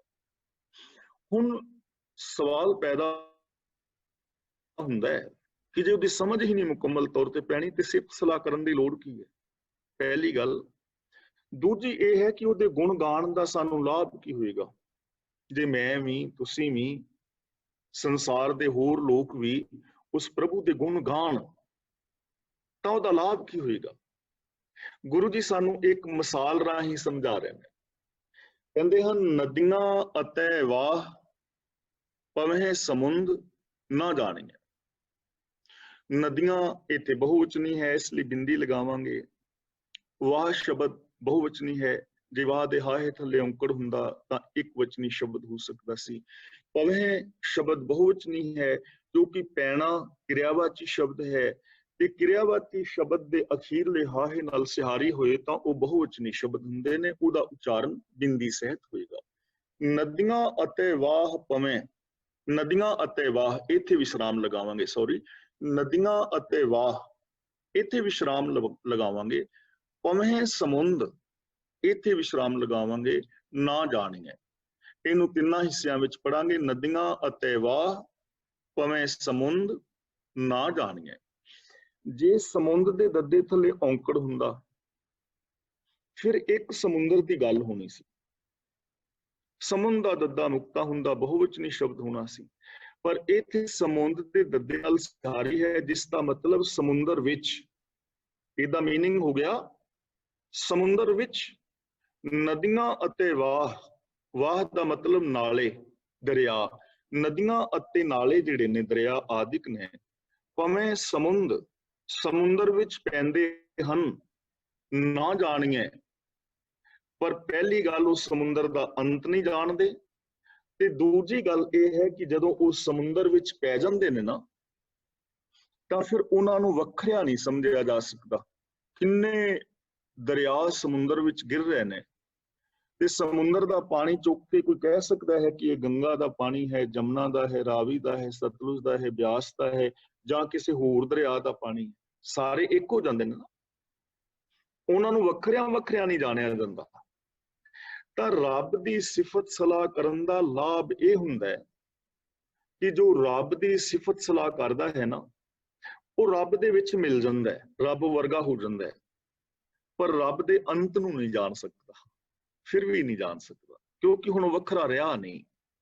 ਇਹ ਮਿਸਾਲ ਮੈਂ ਪਿਛਲੀ ਕਲਾਸ ਵਿੱਚ ਆਪ ਦੇ ਨਾਲ ਸਾਂਝੀ ਕੀਤੀ ਸੀ ਕਿ ਜਿਵੇਂ ਸਮੁੰਦਰ ਦੇ ਵਿੱਚ ਉਂਗਲੀ ਡਬੋਈਏ, ਸਾਡੀ ਉਂਗਲੀ ਦੇ ਨਾਲ ਇੱਕ ਬੂੰਦ ਲੱਗ ਜਾਏਗੀ ਨਾ ਪਾਣੀ, ਇਹ ਬੂੰਦ ਅਸੀਂ ਤਲੀ ਤੇ ਧਰ ਲਈਏ, ਤੇ ਉਸ ਬੂੰਦ ਤੋਂ ਪੁੱਛੀਏ ਕਿ ਇਹ ਬੂੰਦ ਤੂੰ ਸਮੁੰਦਰ ਦਾ ਹਿੱਸਾ ਹੈ, ਹੁਣੇ ਹੁਣੇ ਸਮੁੰਦਰ ਚੋਂ ਬਾਹਰ ਆਈ ਹੈ, ਸਾਨੂੰ ਸਮੁੰਦਰ ਬਾਰੇ ਖਬਰ ਦੇ ਕਿ ਸਮੁੰਦਰ ਕਿੰਨਾ ਵੱਡਾ ਹੈ। ਸਮੁੰਦਰ ਵਿੱਚ ਕਿੰਨੀਆਂ ਕੁ ਪਦਾਰਥ ਨੇ, ਕਿੱਥੇ ਕਿੱਥੇ ਸਮੁੰਦਰ ਵਿੱਚ ਤੇਲ ਦੀ ਸੰਭਾਵਨਾ ਹੈ, ਕਿੱਥੇ ਕਿੱਥੇ ਹੋਰ ਚੀਜ਼ਾਂ ਨੇ, ਕਿਤੇ ਹੀਰੇ ਜਵਾਹਰਾਤ ਨੇ। ਸਮੁੰਦਰ ਦੇ ਵਿੱਚ ਕਿੰਨੀਆਂ ਦਾਤਾਂ ਨੇ, ਕਿੰਨੀਆਂ ਮੱਛੀਆਂ ਨੇ, ਕਿੰਨੇ ਜੀਵ ਜੰਤ ਨੇ, ਸਾਨੂੰ ਇਹਦੇ ਬਾਰੇ ਖਬਰ ਦੇ ਕਿੰਨਾ ਪਾਣੀ ਹੈ। ਤਾਂ ਬੂੰਦ ਜਿਹੜੀ ਖਬਰ ਦੇਵੇਗੀ ਨਾ ਉਹ ਇੰਨੀ ਕੁ ਹੋਏਗੀ, ਕਿਉਂਕਿ ਉਹਦੀ ਸਮਰੱਥਾ ਹੀ ਇੰਨੀ ਕਿ ਨਾ ਇੰਨਾ ਕੁ ਦੱਸ ਸਕੇ ਕਿ ਇਸ ਤੋਂ ਜ਼ਿਆਦਾ ਨਹੀਂ। ਹੁਣ ਇਸੇ ਤਰ੍ਹਾਂ ਮੈਂ ਵੀ ਔਰ ਤੁਸੀਂ ਵੀ ਸੰਸਾਰ ਦੀ ਇੱਕ ਬੂੰਦ ਹਨ, ਤਾਂ ਮੈਂ ਕਿੰਨਾ ਕੁ ਦੱਸ ਸਕਾਂਗਾ ਜੋ ਮੈਂ ਗੁਰਬਾਣੀ ਬਾਰੇ ਕਹਿ ਰਿਹਾ ਹਾਂ, ਕਿੰਨਾ ਕੁ ਦੱਸਾਂਗਾ? ਸਮਗਰ ਨਹੀਂ, ਜਿੰਨੀ ਕੁ ਮੇਰੀ ਮੱਤ ਹੈ, ਬੂੰਦ ਜਿੰਨਾ ਕੁ ਤੁਹਾਨੂੰ ਪਤਾ ਹੈ ਤੁਸੀਂ ਬਿਆਨ ਕਰੋਗੇ, ਜਿੰਨਾ ਤੀਜੇ ਨੂੰ ਪਤਾ ਹੈ ਉਹਨਾਂ ਕੀ ਬਿਆਨ ਕਰ ਪਾਵਾਂਗੇ, ਇਸ ਤੋਂ ਜ਼ਿਆਦਾ ਨਹੀਂ ਨਾ। ਜਿੰਨੀ ਮੱਤ ਹੈ ਕਿਸੇ ਦੀ, ਜਿੰਨਾ ਕਿਸੇ ਦੇ ਕੋਲ ਗਿਆਨ ਹੈ, ਜਿੰਨੀ ਕਿਸੇ ਦੀ ਖੋਜ ਹੈ, ਉਹਨਾਂ ਬਿਆਨ ਕਰ ਸਕੇਗਾ, ਇਸ ਤੋਂ ਜ਼ਿਆਦਾ ਨਹੀਂ। ਦੂਜੀ ਗੱਲ, ਜੇ ਉਸ ਬੂੰਦ ਨੂੰ ਸਮੁੰਦਰ ਦੇ ਵਿੱਚ ਸੁੱਟ ਦੇਈਏ, ਹੁਣ ਉਹ ਬੂੰਦ ਸਮੁੰਦਰ ਵਿੱਚ ਮਿਲ ਗਈ, ਸਮੁੰਦਰ ਜਿੱਡੀ ਵੱਡੀ ਹੋ ਗਈ, ਤੇ ਹੁਣ ਅਸੀਂ ਕਿਨਾਰੇ ਤੇ ਖਲੋ ਕੇ ਆਵਾਜ਼ ਮਾਰੀਏ ਕਿ ਇਹ ਬੂੰਦ ਹੁਣ ਸਾਨੂੰ ਦੱਸ ਵੀ ਸਮੁੰਦਰ ਕਿੰਨਾ ਵੱਡਾ ਹੈ, ਕਿਉਂਕਿ ਤੂੰ ਸਮੁੰਦਰ ਵਿੱਚ ਮਿਲ ਕੇ ਸਮੁੰਦਰ ਦਾ ਰੂਪ ਹੋ ਗਈ ਹੈ, ਹੁਣ ਤੇ ਦੱਸ ਸਮੁੰਦਰ ਕਿੰਨਾ ਵੱਡਾ ਹੈ। ਫਿਰ ਤੁਹਾਨੂੰ ਆਵਾਜ਼ ਨਹੀਂ ਆਏਗੀ, ਕਿਉਂਕਿ ਹੁਣ ਬੂੰਦ ਨਹੀਂ ਰਹੀ। ਹੁਣ ਬੂੰਦ ਹੀ ਨਹੀਂ ਰਹੀ ਤੇ ਹੁਣ ਬੋਲੇਗੀ ਨਹੀਂ ਨਾ। ਜਦੋਂ ਤੱਕ ਬੋਲ ਰਹੀ ਸੀ ਉਦੋਂ ਤੱਕ ਬੂੰਦ ਸੀ, ਤੇ ਜਿਹੜਾ ਬੋਲਦੀ ਸੀ ਇੰਨਾ ਕੁ ਦੱਸਦੀ ਸੀ। ਹੁਣ ਸਮੁੰਦਰ ਵਿੱਚ ਮਿਲ ਗਈ ਤਾਂ ਹੁਣ ਆਵਾਜ਼ ਨਹੀਂ ਆ ਰਹੀ, ਕਿਉਂਕਿ ਹੁਣ ਬੂੰਦ ਨਹੀਂ, ਤਾਂ ਬੂੰਦ ਦੋਵਾਂ ਹਾਲਾਤਾਂ ਵਿੱਚ ਇਸ ਸਮੁੰਦਰ ਬਾਰੇ ਕੁਝ ਦੱਸ ਨਹੀਂ ਪਾਏਗੀ। ਬਾਣੀ ਵਿੱਚ ਨਾ ਇੱਕ ਬੜਾ ਪਿਆਰਾ ਬਚਨ ਆਇਆ ਹੈ, ਕੋਈ ਬੋਲੇ ਨਿਰਵਾਹ, ਕੋਈ ਬੋਲੇ ਦੂਰ, ਕੋਈ ਕਹਿੰਦਾ ਰੱਬ ਨੇੜੇ ਹੈ, ਕੋਈ ਕਹਿੰਦਾ ਰੱਬ ਦੂਰ ਹੈ। ਜਲ ਕੀ ਮਾਛਲੀ ਚਰੇ ਖਜੂਰ, ਭਗਤ ਨਾਮਦੇਵ ਜੀ ਕਹਿੰਦੇ ਨੇ ਇਹ ਤੇ ਇੰਜ ਜਿਵੇਂ ਪਾਣੀ ਦੀ ਮੱਛੀ ਖਜੂਰ ਤੇ ਚੜਨ ਦੀਆਂ ਗੱਲਾਂ ਕਰੇ। ਪਾਣੀ ਦੀ ਮੱਛੀ, ਜਲ ਜੰਤੂ ਖਜੂਰ ਦੇ ਉੱਤੇ ਚੜਨਾ ਚਾਹੇ ਤਾਂ ਇਹ ਗੱਲ ਗਲਤ ਹੋਏਗੀ। ਜਿਹੜਾ ਕਹਿ ਰਹੇ ਨਾ ਨੇੜੇ ਹੈ ਬਿਨਾਂ ਜਾਣਨ ਤੋਂ, ਉਹ ਵੀ ਗਲਤ ਹੈ, ਤੇ ਜਿਹੜਾ ਬਿਨਾਂ ਜਾਣਨ ਤੋਂ ਕਹਿ ਰਿਹਾ ਹੈ ਉਹ ਵੀ ਗਲਤ, ਦੋਵੇਂ ਹੀ ਗਲਤ। ਬਿਨਾਂ ਜਾਣਨ ਤੋਂ ਕਿਵੇਂ ਹੈ, ਇਹ ਚੀਜ਼ ਸਮਝਣ ਵਾਲੀ ਹੈ ਵੀ ਦੋਵੇਂ ਗਲਤ ਕਿਵੇਂ। ਮੰਨ ਲਓ ਅਸੀਂ ਸਮੁੰਦਰ ਦੇ ਕਿਨਾਰੇ ਤੇ ਜਾਂਦੇ ਹਾਂ, ਤੇ ਮੈਂ ਸਮੁੰਦਰ ਦੇ ਕਿਨਾਰੇ ਤੇ ਖੜਾ ਹਾਂ ਤੇ ਮੈਂ ਕਹਿੰਦਾ ਹਾਂ ਸਮੁੰਦਰ ਦਾ ਪਾਣੀ ਅਥਾਹ ਹੈ, ਇਹਦੀ ਗਹਿਰਾਈ ਨਾਪੀ ਨਹੀਂ ਜਾ ਸਕਦੀ। ਤੇ ਨਾਲ ਮੇਰੇ ਤੋਂ ਕੋਈ ਪੁੱਛੇ ਵੀ ਭਾਈ ਜੀ ਤੁਸੀਂ ਸਮੁੰਦਰ ਵਿੱਚ ਵੜੇ ਹੋ, ਕੋਈ ਡੁਬਕੀ ਲਗਾਈ ਹੈ, ਮੈਂ ਕਹਾਂ ਨਾ, ਫਿਰ ਝੂਠ ਹੀ ਹੋ ਗਿਆ ਨਾ, ਕਿਉਂਕਿ ਮੈਂ ਵੜਿਆ ਹੀ ਨਹੀਂ, ਸਮੁੰਦਰ ਵਿੱਚ ਡੁਬਕੀ ਲਗਾਈ ਹੀ ਨਹੀਂ। ਬਿਨਾਂ ਡੁਬਕੀ ਲਗਾਉਣ ਤੋਂ ਕਹਿਣਾ ਕਿ ਸਮੁੰਦਰ ਅਥਾਹ ਹੈ, ਇਹ ਗਲਤ ਹੈ। ਕਿ ਭਲਿਆ ਤੂੰ ਡੁਬਕੀ ਲਗਾ, ਕੀ ਪਤਾ ਤੈਨੂੰ ਥੱਲੇ ਥਾਂ ਮਿਲ ਹੀ ਜਾਏ, ਉਹਦਾ ਕਿਨਾਰਾ ਮਿਲ ਜਾਏ। ਬਿਨਾਂ ਡੁਬਕੀ ਲਗਾਉਣ ਤੋਂ ਕਹਿਣਾ ਗਲਤ ਹੈ। ਦੂਜਾ ਬੰਦਾ ਹੈ, ਉਸਨੇ ਸਮੁੰਦਰ ਵਿੱਚ ਡੁਬਕੀ ਲਗਾਈ, ਮੰਨ ਲਓ ਕਿ ਉਹ 20 ਮੀਟਰ ਥੱਲੇ ਗਿਆ, ਸਪੋਜ਼ 20 ਮੀਟਰ ਥੱਲੇ ਗਿਆ, ਤੇ 20 ਮੀਟਰ ਥੱਲੇ ਜਾ ਕੇ ਬਾਹਰ ਆ ਕੇ ਕਵੇ ਕਿ ਸਮੁੰਦਰ ਅਥਾਹ ਹੈ, ਉਹ ਵੀ ਗਲਤ ਹੈ। ਹੁਣ ਤੁਸੀਂ ਕਹੋਗੇ ਵੀ ਉਹ ਗਲਤ ਕਿਉਂ ਹੈ? ਉਹ ਤੋਂ ਪੁੱਛੋ ਵੀ ਕਿੰਨਾ ਗਿਆ ਹੈ ਥੱਲੇ, ਉਹ ਕਵੇ 20 ਮੀਟਰ, ਤਾਂ ਉਹਨੂੰ ਕੋਈ ਯਾਰ 2 ਮੀਟਰ ਹੋਰ ਥੱਲੇ ਜਾਂਦਾ, ਕੀ ਪਤਾ ਥੱਲੇ ਤੈਨੂੰ ਅਥਾਹ ਮਿਲ ਜਾਂਦਾ। 20 ਮੀਟਰ ਜਾ ਕੇ ਜੇ ਕੋਈ ਕਹਿੰਦਾ ਕਿ ਅਥਾਹ ਹੈ ਤਾਂ ਗਲਤ ਹੈ। ਉਹਨੂੰ ਕਹਿਣਾ ਚਾਹੀਦਾ ਹੈ ਕਿ ਮੈਂ 20 ਮੀਟਰ ਤੱਕ ਗਿਆ, ਬਈ 20 ਮੀਟਰ ਤੱਕ ਤੇ ਹੈ ਨਹੀਂ, ਉਹਦਾ ਪੈਂਦਾ ਤੇ ਥੱਲੇ ਦਾ ਮੈਨੂੰ ਪਤਾ ਨਹੀਂ। ਤਾਂ ਬਿਨਾਂ ਜਾਣਨ ਤੋਂ ਨੇੜੇ, ਬਿਨਾਂ ਜਾਣਨ ਤੋਂ ਦੂਰ, ਇਹ ਸਾਰਾ ਕੁਝ ਵਿਅਰਥ ਹੋ ਜਾਏਗਾ। ਤਾਂ ਗੁਰੂ ਪਾਤਸ਼ਾਹ ਜੀ ਕਹਿੰਦੇ ਅਸਲ ਦੇ ਵਿੱਚ ਜਿਹੜਾ ਪ੍ਰਭੂ ਦੀ ਸਿਫਤ ਸਲਾਹ ਕਰਦਾ ਹੈ ਨਾ, ਆਪਣੀ ਈਗੋ ਨੂੰ ਗਵਾ ਕੇ, ਉਹ ਰੱਬ ਦੇ ਵਿੱਚ ਮਿਲ ਕੇ ਰੱਬ ਵਰਗਾ ਹੀ ਹੋ ਜਾਂਦਾ। ਤਾਂ ਸਾਨੂੰ ਹੁਣ ਉਹਨੂੰ ਵੱਡਾ ਕਹਿਣ ਦਾ ਜਾਂ ਸਿਫਤ ਸਲਾਹ ਕਹਿਣ ਦਾ ਲਾਭ ਕੀ ਹੋਵੇਗਾ ਕਿ ਅਸੀਂ ਆਪ ਰੱਬ ਵਰਗੇ ਹੋ ਜਾਵਾਂਗੇ। ਇਹ ਸੰਭਾਵਨਾ ਸਾਰਿਆਂ ਦੇ ਅੰਦਰ, ਮੇਰੇ ਵਿੱਚ ਵੀ ਹੈ, ਤੁਹਾਡੇ ਵਿੱਚ ਵੀ। ਇੱਕ ਬੂੰਦ ਸਮੁੰਦਰ ਹੋ ਸਕਦੀ ਹੈ, ਇੱਕ ਬੀਜ ਰੁੱਖ ਬਣ ਸਕਦਾ ਹੈ, ਇੱਕ ਜੀਵ ਮਨੁੱਖ ਜਿਹੜਾ ਹੈ ਉਹ ਰੱਬ ਵਰਗਾ ਹੋ ਸਕਦਾ ਹੈ। ਫਿਰ ਉਹ ਵੱਖਰਾ ਨਹੀਂ ਜਾਣਿਆ ਜਾਂਦਾ। ਜਿਨ ਜਾਤਾ ਸੋ ਤਿਸ ਹੀ ਜੇਹਾ, ਭੇਦ ਨਾ ਜਾਣੋ ਮਾਨਸ ਦੇਹਾ, ਉਹ ਸਚਿਆਰ ਹੋ ਜਾਏਗਾ। ਤੇ ਉਹਦੇ ਵਾਸਤੇ ਸਾਧਨ ਕੀ ਹੈ ਜੀ? ਉਹਦੇ ਵਾਸਤੇ ਸਾਧਨ ਤਾਂ ਇੱਕੋ ਹੀ ਹੈ, ਹੁਕਮ ਰਜ਼ਾਈ ਚੱਲਣਾ, ਹੁਕਮ ਦੇ ਵਿੱਚ ਤੁਰਨਾ, ਗੁਣ ਗਾਣੇ, ਗੁਣਾਂ ਅਨੁਸਾਰ ਜ਼ਿੰਦਗੀ ਜੀਣੀ, ਲਾ ਆਫ ਨੇਚਰ ਨੂੰ ਸਮਝਣਾ ਔਰ ਲਾ ਆਫ ਨੇਚਰ ਮੁਤਾਬਕ ਜ਼ਿੰਦਗੀ ਬਿਤਾਉਣ ਦਾ ਯਤਨ ਕਰਨਾ। ਹੁਣ ਅਗਲਾ ਬਚਨ ਕਰਦੇ ਨੇ ਸਮੁੰਦ ਸ਼ਾਹ ਸੁਲਤਾਨ। ਦੇਖੋ ਉਤਲਾ ਜੋ ਸਮੁੰਦ ਸੀ ਨਾ, ਉਹਦੇ ਦੱਦੇ ਨਾਲ ਸਿਹਾਰੀ ਸੀ, ਤੇ ਇੱਥੇ ਸਮੁੰਦ ਦਾ ਦੱਦਾ ਮੁਕਤਾ ਹੈ, ਸ਼ਾਹ ਦਾ ਹਾਹਾ ਵੀ ਮੁਕਤਾ ਹੈ। ਜੇ ਸ਼ਾਹ ਦੇ ਹਾਹੇ ਥੱਲੇ ਔਂਕੜ ਹੁੰਦਾ ਤਾਂ ਇੱਕ ਸ਼ਾਹ ਦੀ ਗੱਲ ਹੋਣੀ ਸੀ, ਇੱਕ ਸ਼ਾਹੂਕਾਰ ਦੀ। ਇੱਥੇ ਬਹੁਵਚਨੀ ਸ਼ਬਦ ਹੈ ਤੇ ਇਹਨੂੰ ਸਾਹ ਨਹੀਂ ਪੜਨਾ। ਜੇ ਅਸੀਂ ਸਾਹ ਪੜਾਂਗੇ ਨਾ ਤਾਂ ਸਾਹ ਦਾ ਅਰਥ ਹੋ ਜਾਏਗਾ ਸਾਡੇ ਸਵਾਸ ਜੋ ਅਸੀਂ ਲੈ ਰਹੇ ਹਾਂ। ਇੱਥੇ ਸ਼ਾਹੂਕਾਰ ਦੀ ਗੱਲ ਹੈ, ਬਾਦਸ਼ਾਹ ਦੀ ਗੱਲ ਹੈ, ਸ਼ਾਹ। ਸੁਲਤਾਨ ਦੇ ਨੰਨੇ ਥੱਲੇ ਔਂਕੜ ਹੁੰਦਾ ਤਾਂ ਇੱਕ ਸੁਲਤਾਨ ਦੀ ਗੱਲ ਹੋਣੀ ਸੀ, ਪਰ ਇੱਥੇ ਸੁਲਤਾਨ ਦਾ ਨੰਨਾ ਵੀ ਮੁਕਤਾ ਹੈ। ਇਹਦਾ ਮਤਲਬ ਬਹੁਤੇ ਸੁਲਤਾਨ, ਬਹੁਤੇ ਬਾਦਸ਼ਾਹ। ਸਮੁੰਦ ਸ਼ਾਹ ਸੁਲਤਾਨ ਦਾ ਮਤਲਬ ਹੈ ਸਮੁੰਦਰਾਂ ਦੇ ਮਾਲਕ, ਜਿਨ੍ਹਾਂ ਦੀ ਬਾਦਸ਼ਾਹੀ ਦੇ ਅੰਦਰ ਸਮੁੰਦਰ ਵੀ ਹੋਣ। ਗਿਰਹਾ ਸੇਤੀ ਮਾਲ ਧਨ, ਇੱਥੇ ਸ਼ਬਦ ਲਿਖਿਆ ਹੈ ਗਿਰਹਾ। ਗਿਰ ਦਾ ਮਤਲਬ ਹੁੰਦਾ ਹੈ ਪਹਾੜ, ਤੇ ਇੱਥੇ ਹਾਹੇ ਨਾਲ ਬਿੰਦੀ ਲਗਾ ਕੇ ਬੋਲਾਂਗੇ ਗਿਰਹਾਂ। ਗਿਰਹਾਂ ਦਾ ਮਤਲਬ ਪਹਾੜਾਂ, ਬਹੁਵਚਨੀ ਸ਼ਬਦ ਹੈ ਗਿਰਹਾਂ, ਪਹਾੜਾਂ। ਸੇਤੀ ਦਾ ਮਤਲਬ ਜਿੰਨਾ, ਮਾਲ ਧਨ ਦਾ ਮਤਲਬ ਧਨ ਮਾਲ ਪਦਾਰਥ। ਜੇ ਕੋਈ ਸਮੁੰਦਰਾਂ ਦਾ ਬਾਦਸ਼ਾਹ ਹੋਵੇ ਔਰ ਉਹਦੇ ਕੋਲ ਪਹਾੜਾਂ ਜਿੰਨਾ ਢੇਰ ਮਾਲ ਧਨ ਦਾ ਲੱਗਾ ਹੋਵੇ, ਪਹਾੜਾਂ ਜਿੰਨਾ ਸੋਨਾ ਚਾਂਦੀ ਅਣਗਿਣਤ ਪਿਆ ਹੋਵੇ, ਸੋਨੇ ਚਾਂਦੀ ਦੇ ਸਿੱਕੇ ਪਏ ਹੋਣ, ਮਾਲ ਧਨ ਪਹਾੜਾਂ ਜਿੰਨਾ ਹੋਵੇ, ਮਤਲਬ ਅਨੰਤ ਵੱਡੀ ਬਾਦਸ਼ਾਹੀ ਹੋਵੇ, ਜਿਹਦੀ ਬਾਦਸ਼ਾਹੀ ਦੇ ਵਿੱਚ ਸਮੁੰਦਰ ਵੀ ਆਉਂਦੇ ਹੋਣ, ਔਰ ਇੰਨੇ ਵੱਡੇ ਬਾਦਸ਼ਾਹ ਹੋਣ ਕਿ ਜਿਨ੍ਹਾਂ ਦੇ ਕੋਲ ਪਹਾੜਾਂ ਜਿੰਨਾ ਮਾਲ ਧਨ ਪਿਆ ਹੋਵੇ। ਪਰ ਗੁਰੂ ਪਾਤਸ਼ਾਹ ਜੀ ਕਹਿੰਦੇ ਨੇ ਕੀੜੀ ਤੁਲ ਨਾ ਹੋਵਨੀ। ਉਹ ਸਾਰੇ ਬਾਦਸ਼ਾਹ ਇੱਕ ਨਿੱਕੀ ਜਿਹੀ ਕੀੜੀ ਦੇ ਬਰਾਬਰ ਵੀ ਨਹੀਂ ਹਨ। ਜੇ ਇਸ ਮਨੋਂ ਨਾ ਵਿਸਰਹਿ, ਹੁਣ ਦੇਖੋ ਜੇ ਪੜਾਂਗੇ ਨਾ ਵਿਸਰਹਿ ਤਾਂ ਇਹਦਾ ਜਿਹੜਾ ਹੈ ਥਰਡ ਪਰਸਨ ਦੇ ਨਾਲ ਸੰਬੰਧ ਹੋ ਜਾਏਗਾ, ਤੇ ਜੇ ਵਿਸਰਹਿ ਬਿੰਦੀ ਲਗਾ ਕੇ ਪੜਾਂਗੇ ਤਾਂ ਸੈਕੰਡ ਪਰਸਨ ਦੀ ਗੱਲ ਹੋਏਗੀ। ਵਿਸਰਹਿ ਦਾ ਮਤਲਬ ਜੇ ਤੂੰ ਨਾ ਵਿਸਰੈ, ਕੀੜੀ ਤੁਲ ਨਾ ਹੋਵਨੀ, ਕਿ ਉਸ ਕੀੜੀ ਦੇ ਬਰਾਬਰ ਵੀ ਨਹੀਂ ਹਨ। ਜੇ ਉਸ ਕੀੜੀ ਦੇ ਮਨ ਚੋਂ ਹੈ ਪ੍ਰਭੂ ਤੂੰ ਨਾ ਭੁੱਲੇ। ਕੀੜੀ ਦਾ ਮਤਲਬ ਮਾਮੂਲੀ ਜਿਹਾ ਇਨਸਾਨ, ਗਰੀਬ ਇਨਸਾਨ, ਜਿਹਨੂੰ ਦੁਨਿਆਵੀ ਤੌਰ ਤੇ ਅਸੀਂ ਗਰੀਬ ਕਹਿੰਦੇ ਹਾਂ, ਜਿਹਨੂੰ ਅਸੀਂ ਮਾਮੂਲੀ ਜਿਹਾ ਬੰਦਾ ਕਹਿ ਦਿੰਦੇ।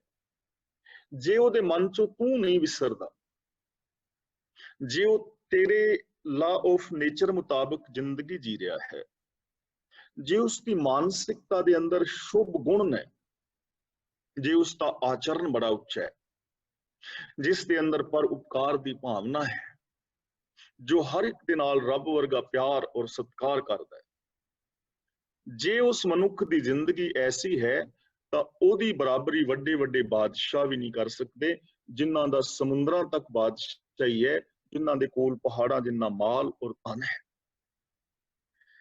ਹੁਣ ਇੱਥੋਂ ਨਾ ਸਾਨੂੰ ਇੱਕ ਬਹੁਤ ਮਹਾਨ ਦਾਤ ਮਿਲ ਰਹੀ ਹੈ ਜ਼ਿੰਦਗੀ ਜੀਣ ਲਈ,